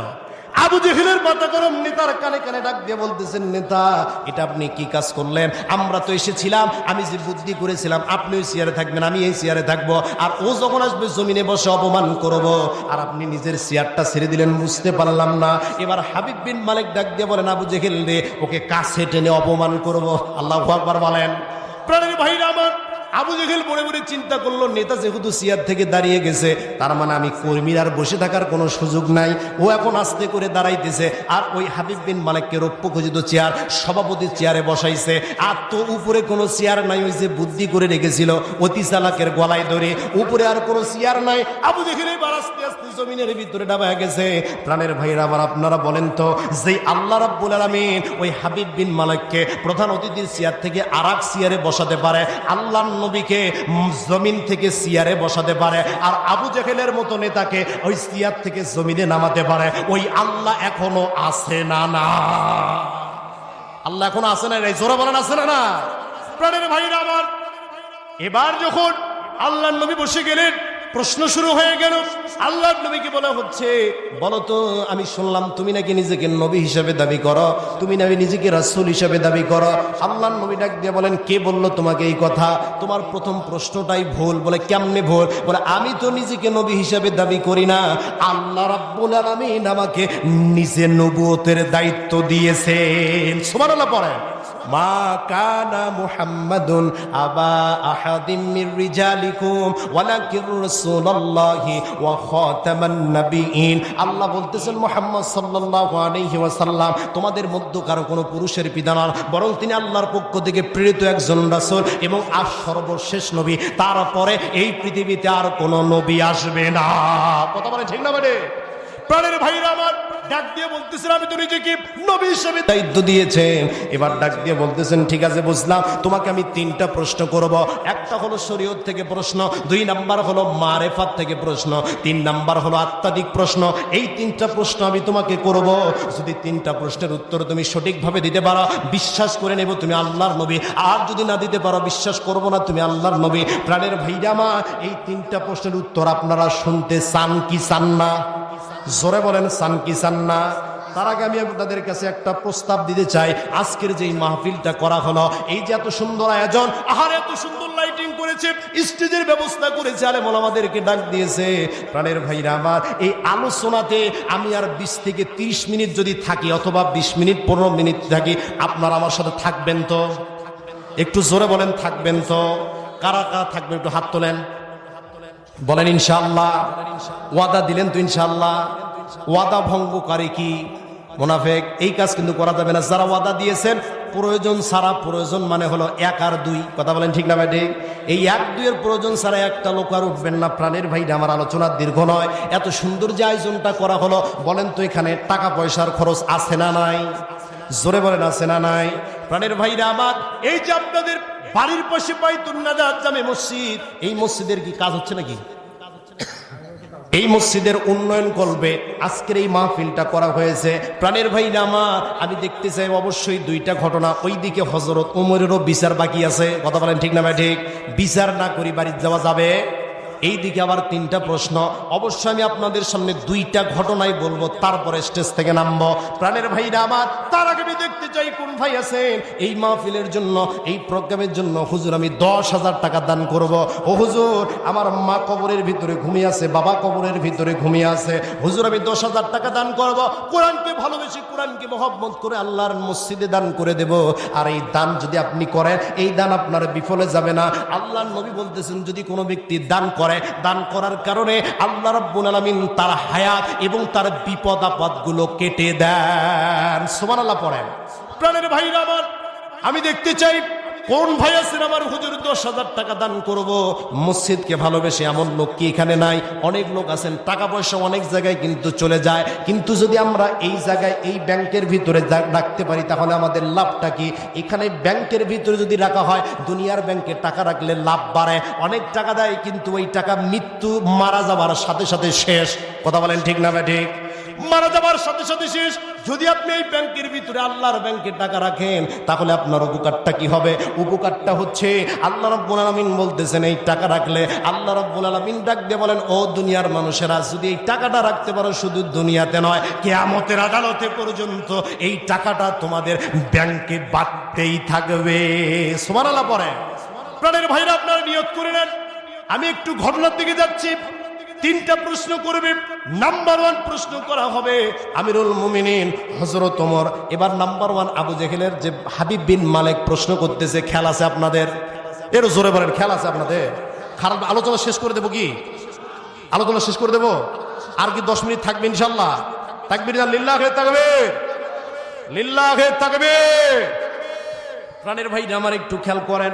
এবার যখন হাবিব বিন মালিক প্রশ্ন শুরু করলেন, ও মুহাম্মদ সাল্লাল্লাহু আলাইহি ওয়াসাল্লাম, তোমাকে 2টা প্রশ্ন করব। নাম্বার 1 যে প্রশ্নটা করব সেইটা হলো তাওরাত, জাবুর, ইনজিল। এই তাওরাত, জাবুর, ইনজিল সম্পর্কে আমার জ্ঞান আছে, প্রত্যেকটা বিষয়ের জ্ঞান আমার মাথার মধ্যে আছে। আমি প্রশ্ন করতে চাই, এই কিতাবগুলোর ভিতরে আল্লাহর পরিচয় দান করা হয়েছে, আল্লাহর পরিচয় সুস্পষ্টভাবে বর্ণনা করা হয়েছে।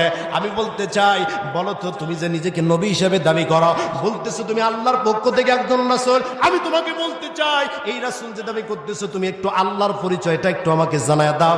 আল্লাহর যে পরিচয় আছে, আল্লাহর পরিচয়টা একটু আমাকে বলো। প্রাণের ভাইরা আবার একটু খেয়াল করে, আল্লাহর নবীর কাছে যখন এই প্রশ্ন করা হলো, আল্লাহর নবী জনাবি মুহাম্মদ রাসূলুল্লাহ সাল্লাল্লাহু আলাইহি ওয়াসাল্লাম কোরআনুল কারীমের ছোট্ট একটি সূরা, সূরা ইখলাস তেলাওয়াত করলেন। আল্লাহু আকবার বলেন।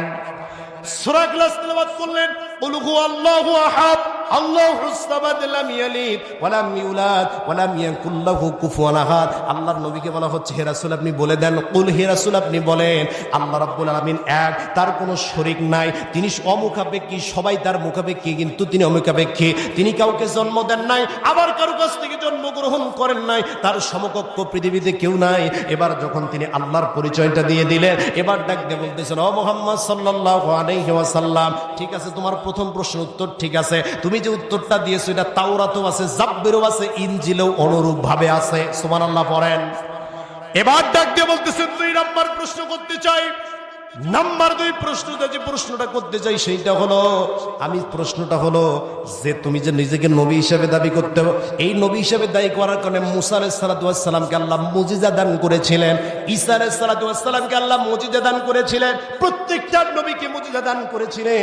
আমি বলতে চাই, তোমাকে যদি আল্লাহ মুজিজা দান করে থাকে, আকাশের বিরুদ্ধে যে ওই যে চাঁদটা দেখা যায়, ওই চাঁদটাকে যদি তুমি দুনিয়ার ভিতর থেকে, দুনিয়ায় থেকে যদি হাতের ইশারায় ওই চাঁদটাকে দ্বিখণ্ডিত করতে পারো, বিশ্বাস করে নেব আমি নবী।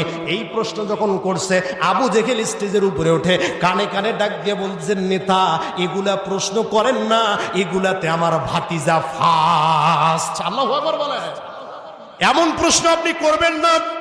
এই প্রশ্নগুলোতে আমার ভাতিজা ফার্স্ট বলে কেমনে, বলে আমি একদিন আল্লাহর নবীর কাছে নিয়ে গিয়েছিলাম একটা খেজুরের আটি, নিয়ে যাওয়ার পর বলেছিলাম এই যে খেজুরের আটিটা দেখতে পাচ্ছ, এই খেজুরের আটি থেকে যদি একটা গাছ তৈরি করে দিতে পারো, সেখান থেকে খেজুর ধরবে, সেই খেজুর আমি খাবো, এমন ব্যবস্থা যদি করে দিতে পারো তাহলে বিশ্বাস করবো তুমি আল্লাহর নবী।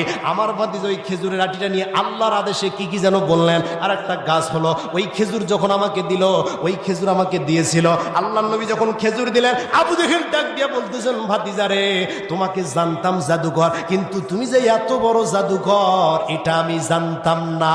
নাউজুবিল্লাহ পড়েন। কারণ কি? এরা হলো মুনাফিক। এরা কি? মুনাফিক। এদেরকে আপনি যতই ওয়াজ করেন না কেন কাজ হবে। এখানে যদি ঘুষখোর দুর্নীতির বিরুদ্ধে আলোচনা হয়, ওকে আলোচনা শেষে আমাকে বুকে জড়ায় ধরে আই লাভ ইউ বলবে? কথা বলেন না কেন? ও কালকে সকালবেলা কচুয়েতে গিয়ে আপনাদের বাজারে গিয়ে সমালোচনা, প্রধান বক্তা কোনো বক্তা হলো নাকি, এর সাথে দ্বিতীয় বক্তাই ভালো হয়েছিল। কথা কন না কেন? তার মানে কি? আলোচনা বিপক্ষে যাবে তখন, সমালোচনা হবে তখন। কথা বলেন ঠিক না বেটে? আলোচনা যতক্ষণ পক্ষে দেখবে ততক্ষণ সমালোচনা হবে না, যখনই সমালোচনা ঝড় উঠবে বুঝতে হবে আর আলোচনা বিপক্ষে চলে গেছে। কথা বলেন ঠিক না বেটে? প্রাণের ভাইরা আমার খেয়াল করেন, এবার বলা হচ্ছে যদি তুমি আকাশের ওই চারটে হাতের ইশারা দিয়ে দ্বিখণ্ডিত করতে পারো তাহলে বিশ্বাস করে নেব তুমি নবী। প্রাণের ভাইরা আমার বলেন তো ঘটনাটা কি বলবো? একটু জোরে বলেন বলবো।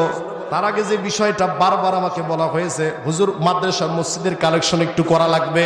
প্রাণের ভাইরা আমার, আমি আপনাদের মুসাফির মানুষ, অতিথি মানুষ, আপনাদের এলাকায় এর আগে কখনো আসা হয়নি, প্রথম আসলাম।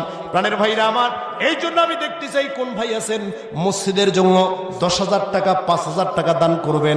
হুজুর আমি মসজিদকে ভালোবেসে দান করতে চাই। অতিথিগুলো কইবা? হ্যাঁ, অতিথি কি টাকা দিছে নাকি? অতিথি যারা আছেন, আমন্ত্রিত অতিথি, বিশেষ অতিথি যত নাম আছে, যদি 1,000 করে টাকা দেয় তাই কাজ হয়ে যাবে। কথা বলেন ঠিক ঠিক ভাই? প্রাণের ভাইরা আমার, এখানে অনেক মানুষ আছেন, সুন্দর সুন্দর মুখগুলো, সুন্দর সুন্দর মুখগুলো দেখা যাচ্ছে। কোন ব্যক্তি আছেন হুজুর আমি প্রথম দান করে দিলাম, আমি তার জন্য দোয়া করে দেব? প্রাণের ভাইরা আমার একটু খেয়াল করেন, প্রথম কোন ভাই আছে যে আমি দান করে দিলাম কোরআনের জন্য, কোরআনের মহব্বতের জন্য, মসজিদের জন্য? মসজিদে যদি দান করতে পারে, আমি দান করে দিলাম, হুজুর আমার জন্য দোয়া করবেন। আমার বাবা কবরের ভিতরে ঘুমায় আছে, আমার মা কবরের ভিতরে ঘুমায় আছে, হুজুর আপনি একটু দোয়া করে দিবেন আমার মা বাবা যেন আল্লাহ রাব্বুল আলামিন এই দুনিয়ার বুকে আমার মা বাবা যেমন করে আমাকে লালন পালন করেছে।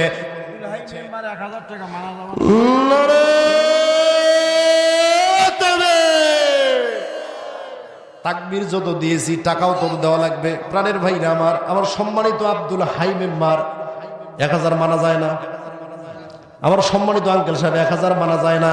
ইনশাআল্লাহ আপনি আরো বেশি করে দেন। 1000 টাকা দান গিয়েছে, আল্লাহ তার দানকে তুমি কবুল আর মঞ্জুর করে নিয়ে নাও। রব্বুল আলামিন জানে মানে বরকত দিয়ে দাও। রব্বুল আলামিন এই দানের বদৌলতে আল্লাহর কিয়ামতের আদালতে সব বিপদ মুসিবত এবং দুনিয়াতে যত বিপদ মুসিবত আছে সব মুসিবত থেকে দূর করে দাও। সকলে বলে আল্লাহুম্মা আমিন। প্রাণের ভাইরা আমার, আর কোন ভাই আছে আমার, হুজুর আমি 10,000 টাকা দান করব। এই 10,000 টাকা আলহাজ রেজাউল করে সভাপতি থেকে আছে না, নাম কি আপনার? রেজাউল নারে তাকবীর, লিল্লাহে তাকবীর। দানবীর দানবীর। আমার সম্মানিত মুরব্বী প্রথম থেকে বসে আছেন, আলোচনা শুনতেছেন। প্রাণের ভাইরা আমার, স্বামী এবং স্ত্রীর পক্ষ থেকে 3,000 টাকা দান করেছে। স্ত্রীর প্রতি মহাব্বত এখনো আছে। কথা বলেন ঠিক না ভাই? ঠিক। এই যুবক এখান থেকে শিক্ষা নাও। আর বর্তমান ভালোবাসা তো 6 মাসে টেকে না। কথা কন নাকি আপনারা? 6 মাসে ছেঁকা খায়া বেকা হয়ে যায়। এই ভালোবাসা দিয়ে কাজ হবে না। ভালোবাসা হতে হবে মেড ইন চায়না আর মেড ইন জাপান। মৃত্যুর আগের দিন পর্যন্ত ভালোবাসা ঠিক থাকবে। এই কথা বলেন ঠিক না ভাই? লিল্লাহে তাকবীর। মেম্বার সাহেব মুফাজ্জল মেম্বার না, মজদার রহমান মেম্বার 3,000 টাকার দান করেছে। আল্লাহ তার দানকে তুমি কবুল আর মঞ্জুর করে নিয়ে নাও। রাব্বুল আলামিন এই দানের বদৌলতে যত প্রকার বালা মুসিবত আছে সব প্রকার বালা মুসিবত থেকে হেফাজত করো। প্রাণের ভাইরা আমার, আপনারা বলেন তো, আবু বকর মন্ডল অসুস্থ মানুষ অসুস্থ আছেন, 500 টাকা দান করেছে, আল্লাহ তার দানকে কবুল আর মঞ্জুর করে নিয়ে নাও। রাব্বুল আলামিন অসুস্থতাকে শেফা করে দাও। মসজিদকে ভালোবেসে তোমার কোরআনকে ভালোবেসে দান করেছে, আল্লাহ তার দানকে আপনি কবুল আর মঞ্জুর করে নিয়ে নাও। প্রাণের ভাইরা আমার, অনেক মানুষ আছেন দেওয়ার মতো, মনে মনে চিন্তা করতেছেন দেব কি দেব না, এই চিন্তার মধ্যে থাকার কোনো দরকার নাই। আপনি যদি এখানে দান করতে পারেন, এই দানটা আপনার বিফলে যাবে না। প্রাণের ভাইরা আমার, একটু খেয়াল করেন, এই যে কোরআনটা আল্লাহ নাজিল করেছেন, এই কোরআন থেকে তো আমাদের আলোচনা হচ্ছে। কথা বলেন ঠিক না বা ঠিক? এ জোরে বলেন ঠিক না বা ঠিক? দান না দেন কথা বলে যাবেন, ঠিক না বা ঠিক? এই যে কোরআনটা আছে, এই কোরআনের ভিতরে 30টা পারা আছে, 30টা খণ্ডে কোরআনকে বিভক্ত করা হয়েছে। প্রাণের ভাইরা আমার, আমি দেখতে চাই কোন ভাই আছেন আমার, হুজুর 1 নম্বর পারা, এই 1 নম্বর পারার জন্য আমি 1000 টাকা দান করব। হুজুর এই 1 নম্বর পারার জন্য আমি 1000 টাকা দান করব, প্রথম পারাটা নিয়ে আমি তার জন্য দোয়া করে দেব। প্রাণের ভাইরা আমার, কোন ভাই আছেন আমার? নাম কি? চৌধুরীল ইসলাম। সদরুল ইসলাম 500 টাকা দান করেছে, আল্লাহ তার দানকে আপনি কবুল আর মঞ্জুর করে নিয়ে নেন। রাব্বুল আলামিন জানে বলে বরকত দিয়ে দেন। প্রাণের ভাইরা আমার, আলোচনায় ছিলাম এই যে কোরআনটা 30 পারা আমি বেশি দেখতে চাই না, 30টা মানুষ আমি দেখতে চাই, 30টা মুখ আমি দেখতে চাই, যে মুখগুলোর জন্য আমি দোয়া করে দেব মুসাফির মানুষ। প্রাণের ভাইরা আমার, আজকে এই যে নভেম্বরের ওই যে অক্টোবরের শেষ থেকে আলোচনা শুরু করেছি, আজকে এইটা 47 নম্বর স্টেজ আলোচনা চলতেছে। প্রাণের ভাইরা আমার, গতকাল খুব আলোচনা ছিল, আল্লাহ রাব্বুল আলামিন বলেছেন যদি কোনো ব্যক্তি আল্লাহর রাস্তায় দান করে দেয়, আমি আল্লাহ রাব্বুল আলামিন তার দানকে কবুল আর মঞ্জুর করে নিয়ে নেই। প্রাণের ভাইরা আমার, এই ছোট্ট বয়সে কত মানুষকে জানাজা পড়ালাম, কত মানুষকে কবরের ভিতরে দাফন করে দিলাম, কত মানুষকে কবরের ভিতরে দাফন করে দেওয়ার পরে নাম প্রকাশ করতে চায় না, আল্লাহ 500 টাকা দান করেছে, তার দানকে আপনি কবুল আর মঞ্জুর করে নিয়ে নেন। সেই সঙ্গে আমার মা বোনদের মধ্যে লোক পাঠিয়ে দেন। আমার কোন মা আছেন আমি জানি, কচুয়াহাট পূর্ব পাড়ার মা বোনেরা খুবই ভালো, খুবই দানশীল। কোন মা আছেন আমার 1000 2000 টাকা দান করবেন, আমি তার জন্য দোয়া করে দেব। আর মা বোনদের জন্য আলোচনা করা দরকার, যদিও তারা নাই এখন সরকার। কথা বলেন ঠিক না ভাই ঠিক? মা বোনদের জন্য সংক্ষিপ্ত পরিসর আলোচনা হবে। ও মা বোনেরা বলতে পারে, আরে হুজুর গাইবান্ধা থেকে আসলো, খুব সাপানি ওয়াজ করে গেল 2 ঘন্টা, মা বোনদের জন্য কোনো কথা বললো না। তা হবে না, তা হবে না, অবশ্যই মা বোনদের জন্য আলোচনা হবে। মা বোনদের ভিতরে লোক পাঠিয়ে দিয়ে দেয়, কোন মা আছে আমার 1000 2000 3000 টাকা দান করবেন। প্রাণের ভাইরা আবার, আমি বলতেছিলাম এই যে 30টা পারা কোরআন, 30 জন মানুষকে আমি দেখতে চাই, যে মানুষগুলো 1000 করে টাকা দান করবে আল্লাহর জন্য, আল্লাহ রাসূলের জন্য, কোরআনের জন্য, কোরআনের মুহাব্বতের জন্য দান করবে। প্রাণের ভাইরা আমার, ঘটনার দিকে একটু আসেন। আল্লাহর নবীকে বলা হচ্ছে, যদি আপনি বলতে পারেন এই জায়গা থেকে আমিনা নামের একজন আমার মা 500 টাকা দান করেছে, জোরে বলুন লিল্লাহে তাকবীর।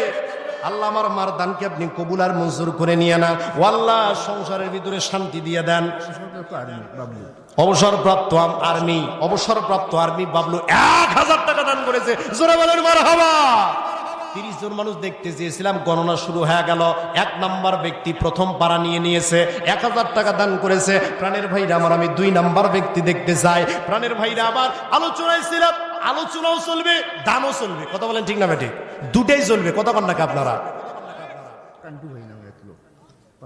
1000 হয় না বা 500 টাকা দান করেছে, আল্লাহ তার দানকে আপনি কবুল আর মঞ্জুর করে নিয়ে নেন, জানে মালে বরকত দিয়ে দেন। প্রাণের ভাইরা আমার, একটু খেয়াল করেন। তাহলে আল্লাহর নবীকে বলা হচ্ছে, আপনি যদি এখান থেকে আকাশের 4টা দ্বিখণ্ডিত করতে পারেন, লিপন ভাই আমার 500 টাকা দান করেছে, আল্লাহ তার দানকে আপনি কবুল আর মঞ্জুর করে নিয়ে নেন। 500 টাকা নিজের জন্য দান করেন, আর 500 টাকা বিবির জন্য দান করেন। কথা বলেন ঠিক না ভাই ঠিক? বিবির জন্য দান করা লাগবে না? ইনামুল হক সুকচুরি 500 টাকা দান করেছে, আল্লাহ দানকে কবুল আর মঞ্জুর করে নিয়ে নেন। আপনি যখন বাড়ি যাবেন, বিবি ডাক দিয়ে বলবেন, গো 500 টাকা দান করলেন নিজের জন্য, আমার জন্য কি দান করে আসছেন? প্রাণের ভাইরা আমার, এই জন্য আপনারা দিবেন 500, আর আপনার স্ত্রীর জন্য 500, মোটমাট 1000। কথা বলেন ঠিক না ভাই ঠিক? প্রাণের ভাইরা আমার, এই যে আমার মুরব্বী আসতেছে, লিল্লাহে তাকবীর। যাক, যা আছে তাই দিয়েছে, 560 টাকা দান করেছে, আল্লাহ তার দানকে তুমি কবুল আর মঞ্জুর করে নিয়ে নাও। রাব্বুল আলামিন দাড়ি পেকে গিয়েছে, আল্লাহ এই বয়সে অসুস্থ থাকে, অনেক মানুষ অসুস্থ থাকে, সুস্থতার নিয়ামত তাকে দান করে দাও। সুজা মিয়া 500 টাকা দান করেছে, আল্লাহ তার দানকে তুমি কবুল আর মঞ্জুর করে নাও। আহারে, এত দানশীল আমাদের এই আলামিন 100 টাকা দান করেছে, আল্লাহ তারা দানকে কবুল আর মঞ্জুর করে নাও। এ যুবক ভাইয়েরা খালি চোখগুলো বড় বড় করে তাকে দেখো না, অনেক টাকাই তো মেয়ের পেছনে নষ্ট করছো। কত মেয়েকে নিয়ে রেস্টুরেন্টে তা বিল দিছো, কত মেয়ের পেছনে মিনিটগুলো নষ্ট করছো, কত মেয়ের পেছনে এমবি গুলা নষ্ট করছো। একদিনের এমবির টাকা যদি এখানে দান করে আমি মনে করি টাকা বেশি হয়ে যাবে। কথা বলেন ঠিক না ভাই? ঠিক। কারণ এখনকার এমবির টাকা দিয়ে আগেরকার জমিনে 1 শতক জমি কিনা যেত। কথা বলেন নাকি আপনারা? এখনকার যে এমবি লাগে টাকা কিনতে, এটা হলে আগের জায়গায় 1 শতক জমি কেনা হতো। প্রাণের ভাই না আমার, দেলোয়ার মিলিটারি 500 টাকা দান করেছে, আল্লাহ তার দানকে আপনি কবুল আর মঞ্জুর করে নাও। এত দুঃখ রাখবো কোথায়, রাখার জায়গা নাই ভাইরে, এত দুঃখ রাখবো কোথায়, রাখার জায়গা নাই। আমাদেরই কপালেতে শান্তি বুঝি নাই ভাইরে, আমাদেরই কপালেতে শান্তি বুঝি নাই। নারায়ণ তাকবীর। নাম প্রকাশ করতে অনিচ্ছুক 500 টাকা দান করেছে, আল্লাহ তার দানকে তুমি কবুল আর মঞ্জুর করে নাও। বলেন এত দুঃখ রাখবো কোথায়। বিজাবাই 700 টাকা দান করেছে, আল্লাহ তার দানকে তুমি কবুল আর মঞ্জুর করে নিয়ে নাও। জোরে বলেন মারহাবা। এ দান না দিলে না মারহাবা বলেন, তাও যারা দান করবে এরা উৎসাহ পায়। কথা বলেন নাকি আপনারা? জোরে বলেন মারহাবা। এত দুঃখ রাখবো কোথায়, রাখার জায়গা নাই। আমাদেরই কপালেতে শান্তি বুঝি নাই ভাইরে, আমাদেরই কপালেতে শান্তি বুঝি নাই। 5 ওয়াক্ত নামাজ পড়ে কপালে তার দাগ, মক্কাতে যায় নামের আগে লাগাই হাজি সাপ। কথা বলেন নাকি আপনারা? 5 ওয়াক্ত নামাজ পড়ে কপালে তার দাগ, মক্কাতে যায় নামের আগে লাগাই হাজি সাপ। চা দোকানে গিয়ে হাজি টেলিভিশন চায় ভাইরে, চা দোকানে গিয়ে হাজি টেলিভিশন চায়। হিন্দি গানের তালে তালে পা দুটি নাচায় ভাইরে, হিন্দি গানের তালে তালে পা দুটি নাচায়। এত দুঃখ রাখবো কোথায়, রাখার জায়গা নাই ভাইরে, এত দুঃখ রাখবো কোথায়, রাখার জায়গা নাই। আমাদেরই কপালেতে শান্তি বুঝি নাই। কথা বলেন ঠিক না বা ঠিক? সুদে ঘুষে জীবন কাটে করে দুর্নীতি, এমন লোক হয় যদি মসজিদের সভাপতি। আছে না নাই? সুদে ঘুষে জীবন কাটে করে দুর্নীতি, এমন লোক হয় যদি মসজিদের সভাপতি। উচিত কথা বলতে গেলে হুজুরের চাকরি নাই ভাইরে। কথা কন নাকি আপনারা? উচিত কথা বলতে গেলে মোল্লার চাকরি নাই। আমাদেরই কপালেতে শান্তি বুঝি নাই ভাইরে, আমাদেরই কপালেতে শান্তি বুঝি নাই। বড় ছোট নাই ভেদাভেদ, কোথায় মান সম্মান, বাপের বয়সী মুরব্বীকে করছে অপমান। 10 বছরের পোলায় যদি সামনে বিড়ি খায় ভাইরে। কথা কন নাকি আপনারা? এখনো যে ছেলে হাফ প্যান্ট ঠিক মতো পরতে পারে না, ও মুরব্বীদের সামনে সে বিড়ি টানে, এমন আছে না নাই? 10 বছরের পোলায় যদি সামনে বিড়ি খায়, আমাদেরই কপালেতে শান্তি বুঝি নাই ভাইরে, আমাদেরই কপালেতে শান্তি বুঝি নাই। নারায়ণ তাকবীর। প্রাণের ভাইরা আমার, দাও ভাই তাড়াতাড়ি দাও, বাড়ি চলে যাও। মা বোনদের মধ্যে দিয়ে কিন্তু কোনো দান এখনো আসতেছে না। নাম প্রকাশ করতে অনিচ্ছুক 2000 টাকা দান করেছে। জোরে বলেন মারহাবা। আল্লাহ তার দানকে আপনি কবুল আর মঞ্জুর করে নিয়ে নেন। আহারে, এই কচুয়াতে এত দানশীল ব্যক্তি, এত দানশীল ব্যক্তি। প্রাণের ভাইরা আমার একটু খেয়াল করেন, আলোচনায় ছিলাম ওই যে এইখান থেকে আকাশে 4টাকে দ্বিখণ্ডিত করা লাগবে। কথা বলেন ঠিক না ঠিক? আল্লাহর নবীকে যখন এই কথা বলা হলো, আল্লাহর নবী ডাক দিয়ে বললেন, ও আল্লাহ, আমি অবশ্যই করব হাবিব বিন মালিক রে, তবে তার আগে আমাকে 2 রাকাত নামাজ পড়ার সুযোগ দিতে হবে। আল্লাহর নবী জনাবি মুহাম্মদুর রাসূলুল্লাহ সাল্লাল্লাহু আলাইহি ওয়াসাল্লাম নামাজ আদায় করলেন। নামাজ আদায় করার পরে আল্লাহর কাছে ডাক দিয়ে বলতেছেন, আল্লাহ গো, আমার তো কিছু করার ক্ষমতা নাই, আপনি যদি আমাকে অনুমতি না দেন, আপনি যদি আমাকে কিছু করার না ক্ষমতা দেন, ও আল্লাহ, আজকে আমি যদি এই 4টা দ্বিখণ্ডিত করতে না পারি, তাহলে তো মক্কার মানুষগুলো আমার কথা বিশ্বাস করবে না, আমার মুজিজা দেখতে চাই। দয়া করে মায়া করে আপনি আমার দোয়াকে কবুল আর মঞ্জুর করে নিয়ে নেন। আল্লাহর দোয়া, আল্লাহর নবী যদি জমিন থেকে দোয়া করে, এই মিস কলটা ডাইরেক্ট গিয়ে আল্লাহর আরশে লেগে যায়। কথা বলেন ঠিক না বেটি? মিস কল লাগতে দেরি, কল ব্যাক করতে দেরি হয় না। আর এখন তো মিস কল দিয়ে খুঁজে পাওয়া যায় না। কথা বলেন ঠিক না ভাই ঠিক? প্রাণের ভাইরা আমার, আল্লাহর কাছে যখন মিস কল চলে যায়, আল্লাহ রাব্বুল আলামিন ডাক দিয়ে বলেন, নবী আমার, চিন্তা করার কোনো কারণ নাই, পেরেশানি হওয়ার মতো কোনো কারণ নাই, আমি গোটা আসমান এবং জমিন সৃষ্টি করে দিয়েছি। ওই সূর্য আমার কথা মতো চলে, ওই চন্দ্র আমার কথা মতো চলে। আপনি চিন্তা করবেন না, আপনি শুধুমাত্র হাতের আঙ্গুল, হাতের শাহাদত আঙ্গুলটা ইশারা করেন, বাদ বাকি যা করা লাগে আমি আল্লাহ রাব্বুল আলামিন করে দেব। সুবহানাল্লাহ পড়ে গানের ভাই আমার 500 না 1000 ভাই 100। আল্লাহ একজন ব্যক্তি 100 টাকা দান করেছে, মহিলা, আহারে মা বোন